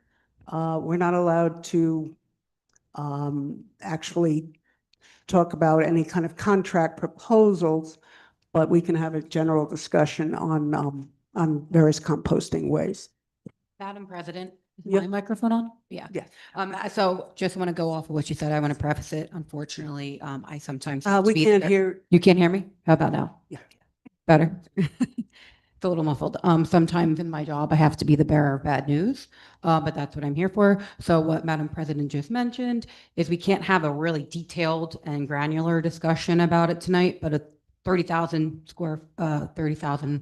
foot in discussion is okay because of public contracting laws and things of that nature. So we just have to keep that in mind. General composting discussion, things of that nature. I assume you'll keep us honest if we. Yeah, I'll try to, I'll switch microphones, so I'll be a little more vocal. Appreciate the guidance. Thank you. Okay, I'm gonna let Dan start. Sure. Thank you. And thank you for allowing us to have this discussion. I mean, the goal really is to talk about the concept and not the nitty-gritty details. Right. And this is a topic that's come up frequently in my conversations with residents over the last several years, actually, even before I was working in this current capacity. Residents want to see improvements in our town and how we can be more forward-thinking in addressing environmental challenges. And I also recognize that protecting our environment must be done in ways that are both practical and functional. So the idea of a food waste compost drop-off service was actually first raised publicly back in March during one of our budget meetings. And at that time, I asked the council directors, township directors, whether this was something that they would consider. And the response was pretty positive. And while we didn't go into any of the details then, I think the mayor actually said, send me a proposal. So here we are. And so the proposal that I'm presenting was written in collaboration with Taurus, who's a 501c3 organization based here in West Windsor. They provide a. Excuse me, Dan, you're saying the Taurus one is collaborating between you and Taurus? Yeah, so I collaborated with them Okay. to create this proposal. And what? Yeah, it's a contract. Yeah. All right. I mean, we are not discussing the awarding the contract or anything. This is theoretical. It's hard when it comes to the executive position, what I'm going to do is prevent a claim and get involved about. Right? So it's better to keep it as high level as we can. I know we have presentation from everyone tonight. So at high level, we can keep. So it can be discussed as a collection, but not necessarily with any particular company that's doing it.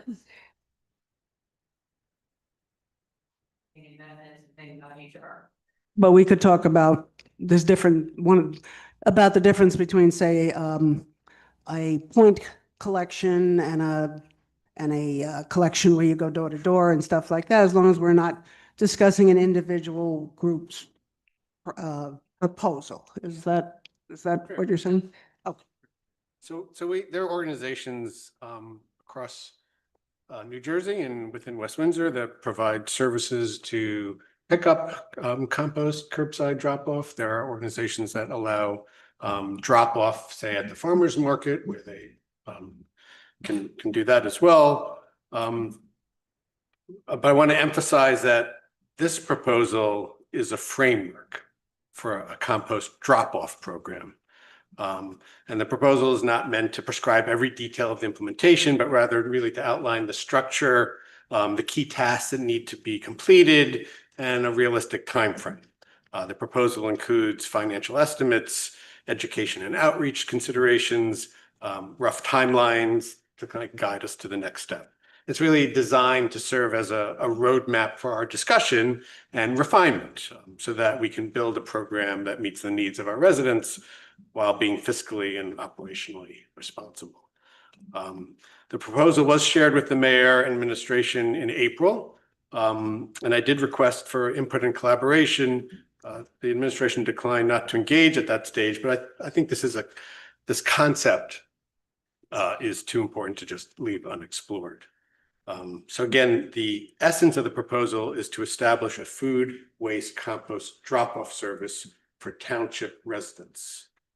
Currently, residents have a few options for fee-based curbside pickup and a drop-off service fee-based that's only available at the farmer's market, but not all residents actually are able to use this service, especially residents that live in apartment buildings or multi-family homes, or some of these new developments where people don't actually have curbside access, where they can leave their cans out.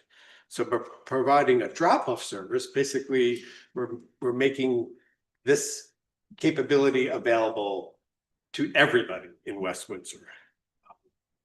And it will be accessible. I mean, the goal is that it's accessible not just during like very fixed time hours, but effectively if we do it, if we consider making that service available at DPW on Southfield Road, which is open Monday through Friday, actually Monday through Saturday, it provides a very large window. And DPW already provides some recycling and other services from that site now. So it's a pretty simple model. Basically provide a place for people to drop their food waste and periodically transfer that waste to Trenton Renewables or any recycling organization that we feel is appropriate. But in addition to sort of like the operational aspects of it, there's sort of also the need to do outreach and education. When you think back maybe 20, 25 years ago when we first started recycling cans and bottles and now paper and went from 1s and 2s to now 1, 2s and 5s. There needs to be a level of engagement and education and socialization of this. It just doesn't happen magically. So I think there's lots of organizations that will gladly support that type of education and outreach that we can leverage and take advantage of. So I think I just want to sort of highlight some of the core benefits of doing this for the town. The first thing that comes to mind is earlier this year we decided to change our summer waste management collection from twice a week to once a week. It was a tough decision, but it was pretty much based on the extraordinary increase in the cost of that. And the extra 12 pickups over the month wasn't really worth I forget what the exact number was, $500,000 or something crazy like that. So for some people, it didn't have any impact at all. But for other people, they were kind of upset about it because especially for large families that are generating a lot of waste, and especially in the summer where that stuff can be kind of smelly, they were not happy about that. And this is actually a pretty good way to provide an alternative and a way to mitigate some of that. I've been doing compost collection and depositing that with the wood forest for well over a year, and it's stunning how little regular garbage I have now. I actually generate more compostable waste than I do waste to put out for regular waste management. And by pulling that stuff out of your garbage can, you're kind of eliminating this smell problem. And some people, a lot of times I get the reaction, it's like, well, put all that compost, someplace else, it's going to be smelly. Well, it was going to be smelly anyway in your regular garbage can, which is typically not sealed. Whereas in this case, you're actually putting it in a completely sealed container. So I have had zero issues regarding like odor. So I think we can position it especially for the folks that are complaining about the lack of the 2-week pickup as a benefit to them. It was mentioned that there's New Jersey legislation moving through the process, Assembly Bill 4118 and Senate Bill 203, which is going to put in mandatory requirements for reducing organic waste that each municipality puts into landfills. And that is being pushed forward because we're running into a problem where we're going to run out of landfill space, and the cost of disposing garbage, which is already skyrocketing, is going to continue to skyrocket, not to mention the mounds that we're creating stuff.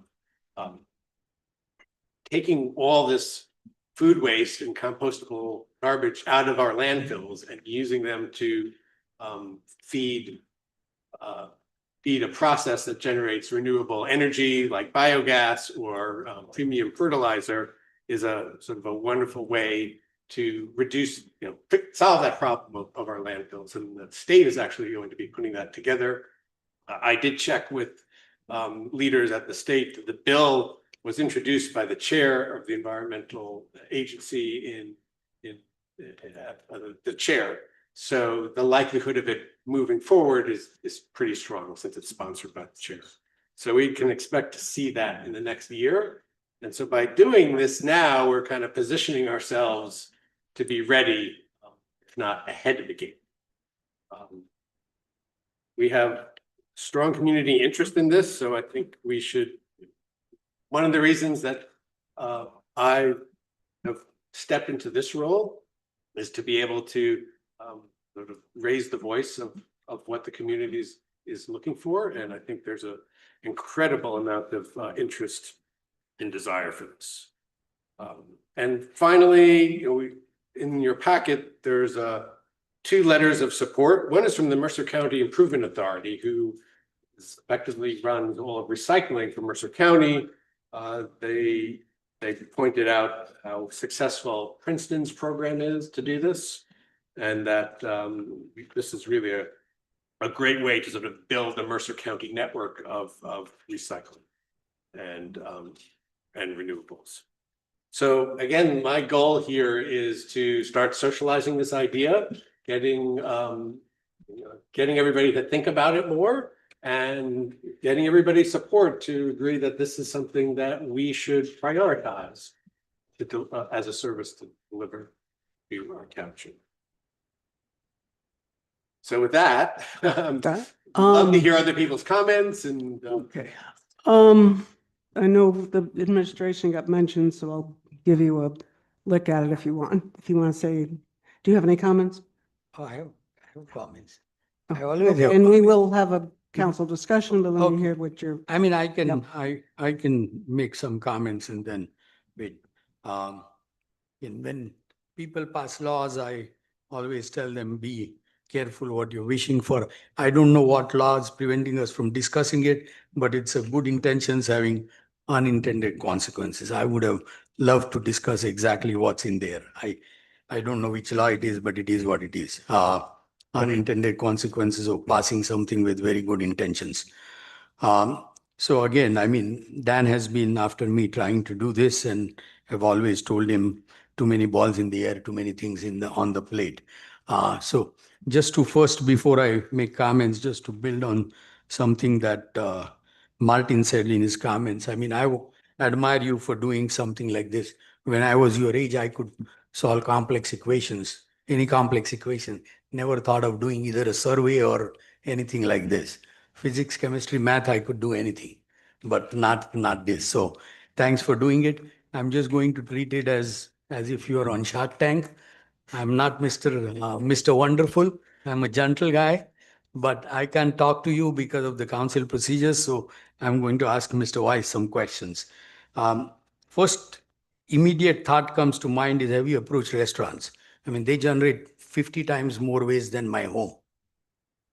Yes, so Can you move closer? You know, I'm deaf. sorry, yeah. So this proposal is focused for residential services, but it provides a sort of the infrastructure to be able to then offer that to commercial. I think what we have to be careful about is the volume is going to be tremendously different. And while as a township, while we probably want to offer that as a service to residents, I think if we do that for commercial folks, that probably should be fee-based. No, I mean, even it has to be fee-based everywhere.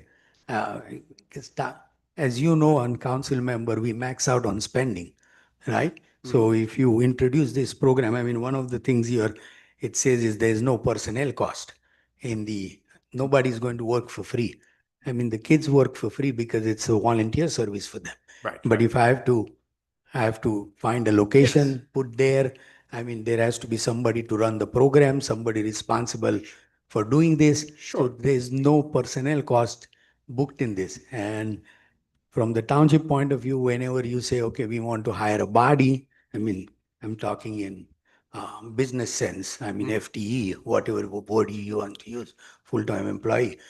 your choice is always, okay, which department I want to hire? Do you want to hire a police, a firefighter, an EMT, or to hire somebody to do this? So I mean, that's a time, that's a type of discussion you have during a public. Right, and that's sort of the details that we would want to work through to understand what the impact would be as far as people costs. So I mean, we already have people employed in the township that focus on recycling initiatives here. So then the question is, where is their priority and how do you, manage that? So I think it's a discussion to understand more about what that impact is. Right. So I mean, that's one of the things is the proposal is very good, but a proposal like that needs to be done at a much higher level than township by township, simply because it's not cost effective. I mean, you just mentioned we moved from twice to once because of budget constraints, right? Now this is introducing something else. I did look at your number from Princeton. I mean, it's 0.7% of Princeton residents use that service. I mean, if I take Princeton's population and whatever number of 0.7%. I mean, if you try to do service for 0.7%, there are 50 such services that this is very valuable. I'm not saying this is very important, this is valuable, but you have to have a lot of discussion about cost benefit ratio and whether that's the best way to go about saving the planet. I mean, let's say you are wildly successful and 5,000 people suddenly start driving to the compost facility. I mean, that creates their own problems. When Well, that's a people- good problem. Yeah, I think that's a good problem. but that's when people start complaining about traffic, that's another problem if you're wildly successful. So before the council or administration does anything, I mean, a lot of thought and a lot of analysis needs to go into this because a lot of things this has not considered. I mean, on a small scale, it's great. I mean, as I told when the kids came here first time, I don't mind promoting it. I don't want to be in charge of it because I don't have the bandwidth or the manpower to do it. But I don't mind introducing it or promoting it or telling people that, look, this is a service available from this organization. It's a great organization. And please sign up and see how you feel. I mean, I will not hog all the things you can discuss. I'll come back if I. Okay, Mayor, you done? Yeah, I mean, I made a few of the points I want. Okay, thanks. Linda, would you like to talk? Yeah, in terms of the concept of doing this, I don't have any objections to that. I mean, it's an issue that's, I think, growing in interest with more and more people learning. And certainly we need a learning curve to explain, the possibilities of this. Like I'm on the Shade Tree Commission liaison and we talk about trees and they have a lot of discussions about different things and ordinances, right? So this is a big issue.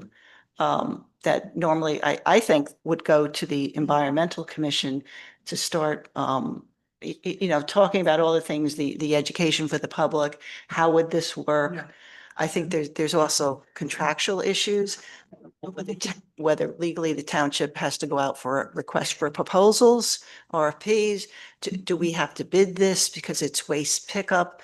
DEP rules, there's a lot of stuff to get Right, into there's work. into the. I mean, There is a lot of work, Right. We can't, but at least, we're trying to form an outline for discussion, on this so that. Yes, they and that can- was the whole point of this, is Yeah. to really to start that discussion, to, as I said earlier, this is a framework to Right. figure out how do we take the next steps? What are the next steps? I think Yeah. referring it to the Environmental Commission is a great idea. Sonia and I talked about that as an option. So I would love to get their consideration and input on it as well. And I would love to be able to have more detailed conversations with the administration about some of the nuances and sort of how, what are the challenges that you're facing that need to be addressed.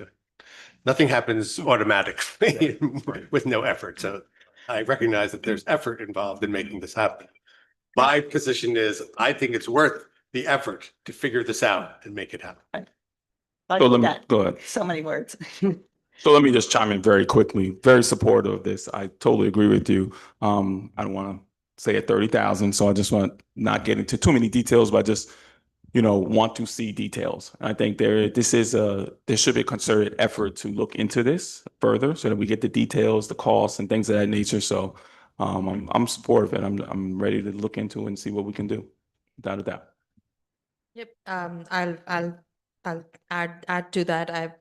Dan and I have already spoken about it. I'm very supportive of the idea. I personally compost in my backyard, so I know not everybody has that possibility of doing it. And I've been doing it for years. That helps me reduce my food waste. I also use scraps I was mentioning to you, I make my own stock using all the scraps, and there are many ways of reducing food waste. But I do like the idea of bringing a program to our residents.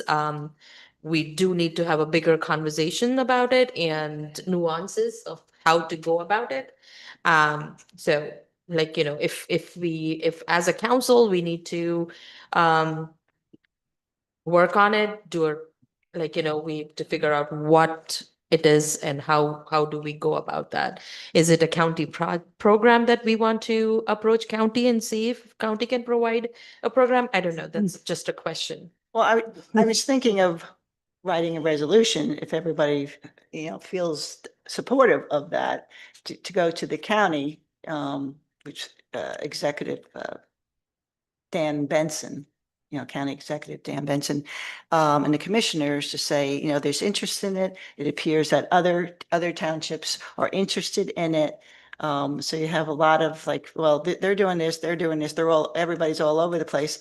And would the county, would that be a place also for them to begin to work things out and do it, might be much more economical if they had such a program too. Yeah, and the other thing is, as mentioned, I think as Dan just mentioned too, and I think I'm forgetting, one of you mentioned that we should work with Environmental Commission on this as well. And because it is an environmental factor, I think we should see if we can work in collaboration with them to come up with a resolution.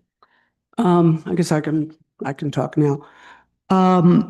Yeah, I've been looking at things involving composting since forever, but probably 2018, 2017. I remember going to some things in Princeton because they had put together an anaerobic digester that we went later on, like several years later, when they moved it. The rest of the council had gotten a chance to see it, and I was hoping that they could do something for us, but apparently the DEP laws on these things are extremely tight, that even though they do it, they couldn't offer it. They only could take clean waste. I've worked with a number of kids, so I'm used to working with kids, and I'm not high school kids, on various composting projects over the years. There's been I remember back in 2017 or something, putting displays up at some fairs and things that we were doing for composting to try to encourage people to do some of their own composting. I know there were some kids who were doing projects where they were supplying composting bins for people. So I've been involved in a long time. I've taken a look at the Princeton project. Princeton, I think the mayor said something like well under 1% of the population in Princeton is actually doing this. It's a complicated project. You have to apply for it. You have to take a test showing that you know what to put in it, what you can put. I think there's a combination lock on the containers. The containers don't seem to be very large.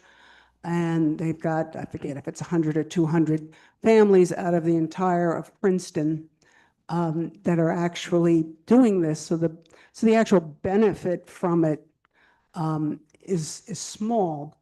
I happen to be, since I have a science background, my belief is I never do anything for show. If if it's a matter of making something look good or some big political thing and saying, oh yeah, that it shows you're doing something, I'm usually not interested. I like to do the math at the end and make sure that we're actually gaining something environmental.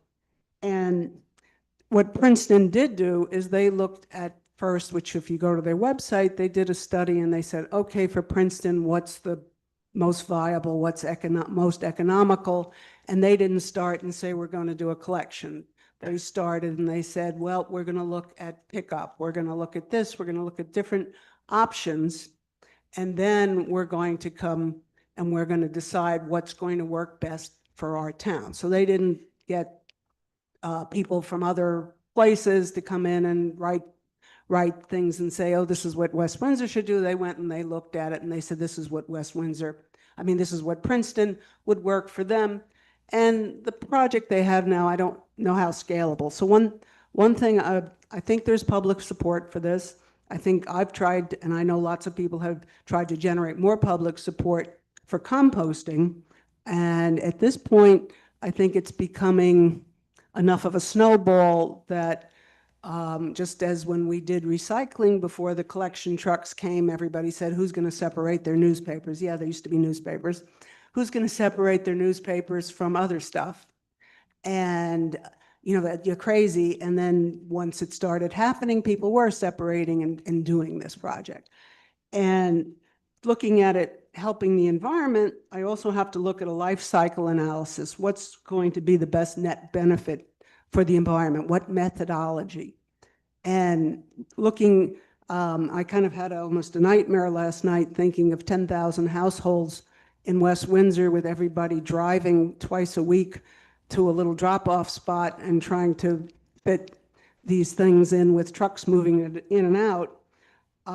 One of the issues is most of the people here drive these SUVs. SUVs, and this isn't a very high, are at least say a pound of CO2 per mile that they put out. And that's not the big ones. This is just the normal ones. So each SUV is putting out a pound of CO2 into the atmosphere for every mile that it drives. So if you figure something like an 8-mile round trip every time you want to drop this off, and what I'm hearing is people want more drop-offs in the summer, then that's going to be 8 pounds of CO2 for that one family just to make that trip. And then a pound of food as an equivalent gives out about half a pound of CO2 is sort of the back of the envelope numbers I've seen. And I think I once shared these numbers with the group because if I remember when you first started, you were making some claims and I looked at your number of claims and I made some suggestions on changing them based on some of the math and some of the science back when you were putting your original website together. So that means that you would have to recycle 16 pounds of food waste for the equivalent of that 8 pounds of CO2 for just your drive to that particular drop-off point and back. And I know sometimes people will combine it, but don't tell me that people are going to, you know, drive around all day with the stuff in their Mercedes or something. We know they're going to want to get out of their car. So now we've got all this. So that's just the equivalent, and that doesn't include the truck that's going to come and pick it up from the spot and all that. So I have to think that there's probably for the environment a better way, and we've come to believe that our recycling system where we come around and we collect, and we also collect from apartment buildings. Everybody has these for the apartment building. It might be a larger bins, it might be other things, but everybody has to recycle. And it would seem to me that the most efficient from an environmental point of view, from a scale-up point of view, because we haven't seen anything here that's even 1% of the population, would be to have the county do what they're doing for recycling and go out and find a vendor. It could even be the same recycling vendor making the same trip. And environmentally, if you're doing the math, that's going to be the absolute best way, and have them go and find a way of optimizing this collection. And that way everybody would be able to recycle. One of the things I saw comments from people is we want 100% of the people to be able to do it. And this means that the people who can't drive out, the people who don't have cars, the people who have one car, the people who don't want to put the stuff in there, that means everybody will be able to use their regular type of however they throw out their garbage or recycle, put it out there and actually have it collected. And I would like to see, I think it was mentioned that the state assemblyman Marcelli or something was backing this. He's the head of the MCIA.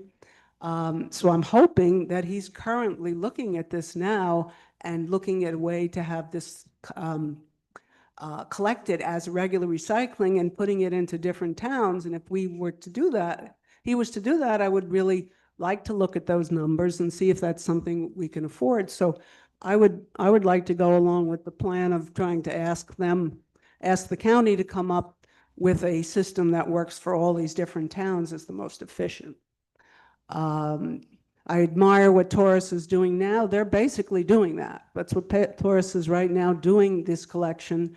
Unfortunately, because they're limited, they may go to one house and they may pick up another house 10 blocks away and another house. So it's not as, so they don't have that efficiency, but since they're giving a lot of free labor, it works really well. But I would like to see that next step, which is sort of based on your model, on what you kids are doing right now, which is really amazing. And if I would like to ask you to help lobby with the county with us and get this put in as a normal thing that we would do as part of our standard system. Sorry for the long speech, but I get impassioned when it comes to when it comes to wanting to use the science in environmental things. So Dan, what would be our next steps? Well, What do you think? I want to address some of the comments that Andrew made, because I think it's not an all or nothing or such as black and white, as you put it. The notion of all 10,000 people driving to one location. If we truly had 10,000 people who were interested in doing a drop-up service, we would probably have locations all around the town for them to do that, so that they're not, all going into one place. Well, it doesn't have to be one place. It's just that the amount of stuff. The reality is that this is one of many options, right? So there are people who will continue to prefer a curbside pickup service. Correct. There will be people who prefer to go to the farmer's market when they choose to. And there'll be people who will prefer to be able to drop it off at a location in the town at their convenience. So I think we need to look at it a little bit more holistically, as how do we engage the community to encourage this type of behavior? And it's normal. I mean, I think it'd be unrealistic to think that, all of a sudden we're going to scale to 100% of the population. You pointed out Princeton just started this a year and a half ago, and you're seeing a gradual, and you will see every year it's going to get a little bit more and more.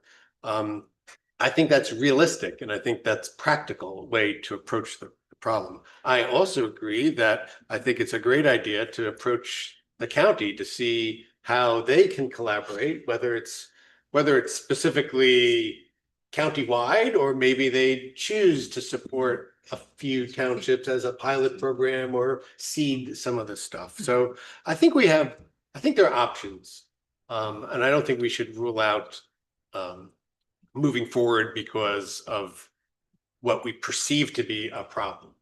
I mean, that's what leaders should be doing. We should be solving problems and coming up with innovative ideas to make this happen. So to Martin, I think we have a few action items. One is to refer this to the Environmental Commission, because I think it's a good idea to get them to weigh in. I like Linda's idea about, I mean, maybe we don't need to start with a resolution, but maybe we start that as a discussion with the county and see if a resolution would help move that along. I'd like to have the conversation first. I don't want to just like drop things on people. I think that's a great idea. I would like to be able to spend some time with the mayor and the administration to get more a better understanding of sort of the underlying efforts, people efforts, time, impact, financial impact, so that we have a clear understanding of exactly what we're, what is doable. I think it's all about getting more information. Yeah, I mean, Yeah. Oh, go ahead. yeah, I mean, when you are talking about moving society in certain direction, something struck me. I mean, the ideal way to move society is not to have food waste. When I was young, there was no food waste. I mean, nobody wasted anything. You had to eat something if it left. Even I grew up that way too. Even without refrigeration, we got a didn't cleaner have a plate. refrigerator, but there was no food waste, right? So if you really want to move society, just move in a direction that there's no food waste. There's no other waste, right? Yeah, but let's I think mean, about there are a lot of countries where there's no food waste. But again, going back, I mean, I have to live in a real world because I have to give you a budget. And I'm even thinking of bigger operations like ambulance and fire. And I have had honest discussions with other mayors and our MT that those operations also county need to take for the sake of efficiency. So I don't mind, you can take one of the council members, go to the county commissioners meeting and present this proposal and make a recommendation to them that they need to take a look at it rather than each town spending time and resources trying to reinvent the wheel. Because this is not at least initially, it's not going to be somewhere. I mean, as I said, Princeton is supposed to be a lot more progressive than West Windsor, 100 times progressive. And if Princeton can reach 0.7% of population, I mean, that's not the most efficient use of time and money. I mean, these ladies always keep telling me, oh, DPW needs to do this, X, Y, Z, and do. It's really, I mean, I'm just being realistic. Not doesn't make cost benefit analysis to get a DPW employee even quarter time to do this endeavor unless you get sufficient population interested in doing that. So as I said, I'll be very happy to meet with them, talk to them, ask them a lot of honest questions that I can't ask you today because of the council meeting. But I will be happy to promote you and see how many people we get to sign up. I mean, I will sign up with you. You send me the form, I will sign up with you. Let me try the service for 3 months. Then I will give you honest opinion. Okay, it makes sense, or nah, my wife won't do it. Right? So I would be happy to do it. Just send me whatever information you have to sign up. I will try it for 3 months. I'll give you an honest opinion. I think if we do send this. to I the- just hope my wife doesn't throw me out of the house after I try it for 3 months. That if we send this to the Environmental Commission to look into, is to give them an outline of different topics for their discussion and their research. I think grants is always an issue of money in anything that we do. So Princeton had secured, what was it, 245,590 in that. So when I saw that number, because I was thinking, wow, it's a lot less by some of the other information we received. So that grant money is very important. Yeah. Well, so if they're actually asking and they've gotten that amount of money, then we're talking a really expensive project. Well, Well, I mean, the their environmental. framework was a much larger scale to start. Well, but they only have like 5 places and they've only got like a couple of hundred houses, so Again, yeah, how'd they get all that money? Is that how much they put in for that? Did they work with a consultant? Do you know? Princeton? I believe they were working with Sustainable Princeton. Okay, well, they used them as a consultant then. Like, I think my suggestion would be, let's bring it in front of Environmental Commission, have a discussion with them and get their point of view on this. And if we want to have a discussion with the county, or like, maybe a couple of us can go. Yeah, we'll go to have the county discussion and with say- the county as well. But where are you with this? There's proposed Right. legislation. What are they thinking? Are they doing anything? Are they waiting for the legislation? Where are we?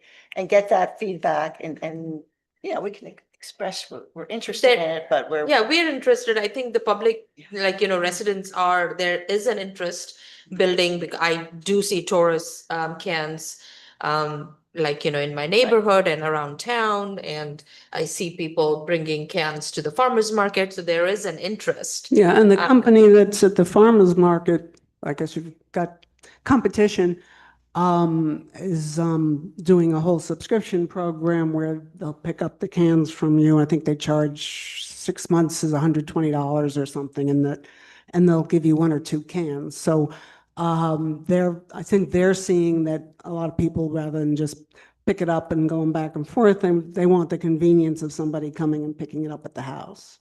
That's So, human nature. yeah. Anything that's convenient. If we don't have to move and somebody else picks it up from us, that's Right. I we mean, always want everybody to do is that. going to be different Right. and perhaps the mayor tries the service and he hates that, but that shouldn't mean that the other 30,000 people in the township are going to hate it. So, I appreciate that everybody has different needs and different desires, but I think there's enough critical mass here that this is desirable and of value. So, I'll leave it at that. I think the Right, next so step I is think I'm gathering like there is support. I think everybody is Yes, for right for to see moving it how we forward want to and move forward with it. Yeah. That's what my understanding is. Yep. So we just need to take Yeah, the next because I step. can get more into the weeds and the details Sure. and Right. different ways Yes. of doing. And I it. didn't expect us to come up with the Yeah, solution. we can't, and there are certain a lot of things that we can't. I appreciate everybody's engagement and thoughtfulness on the topic. Yep. Thank you. I do want to appreciate our young generation here. So thank you for doing what you guys are doing and bringing it for us adults to start talking about it. So thank you. Yeah, and thank you, Taurus, too, because there's a lot of information here and that gets us thinking in certain directions and certain issues that you have brought up. So that's good. So that's good. So thank you. Okay, is everybody done with any of their comments at this point? Yeah. Thank you. Council reports. Let's see.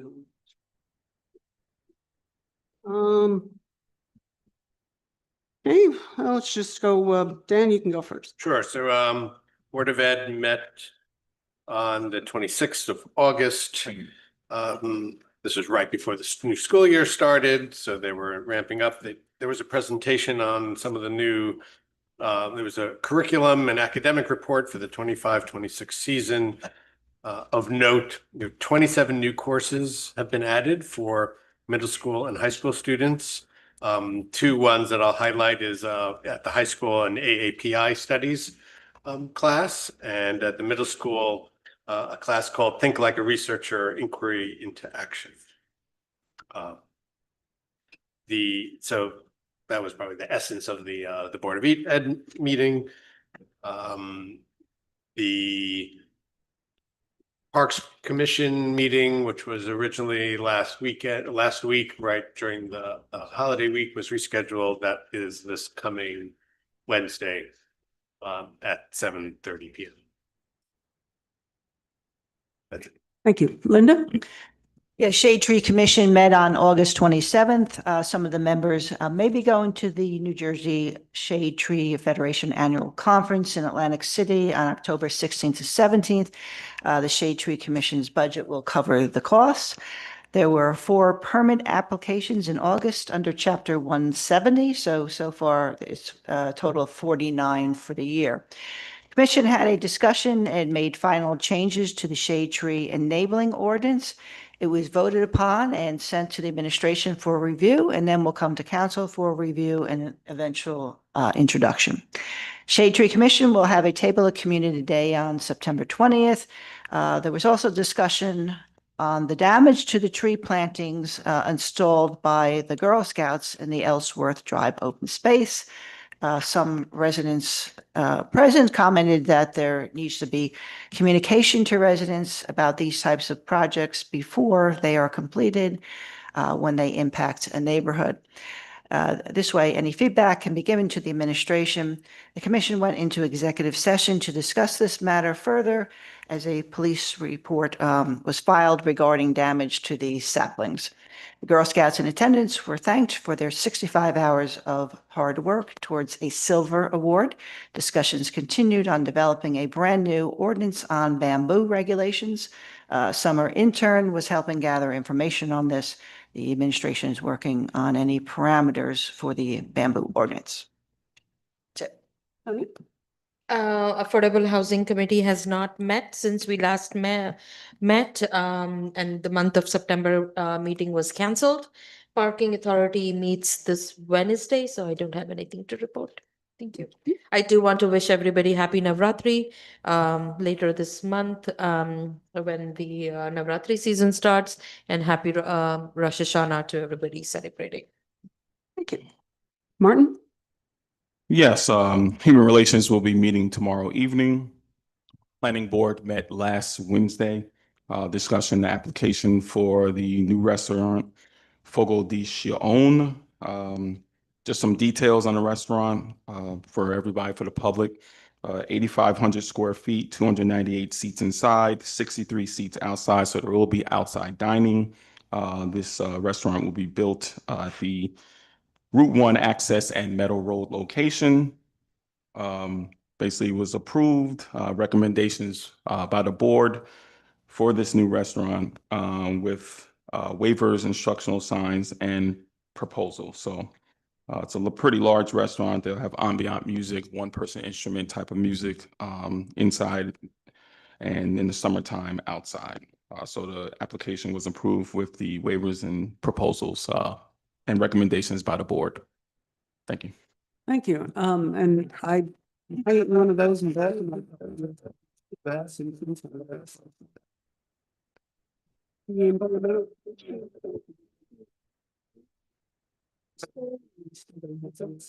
Results yet from our last application for silver for this year, so we're looking forward to hearing that.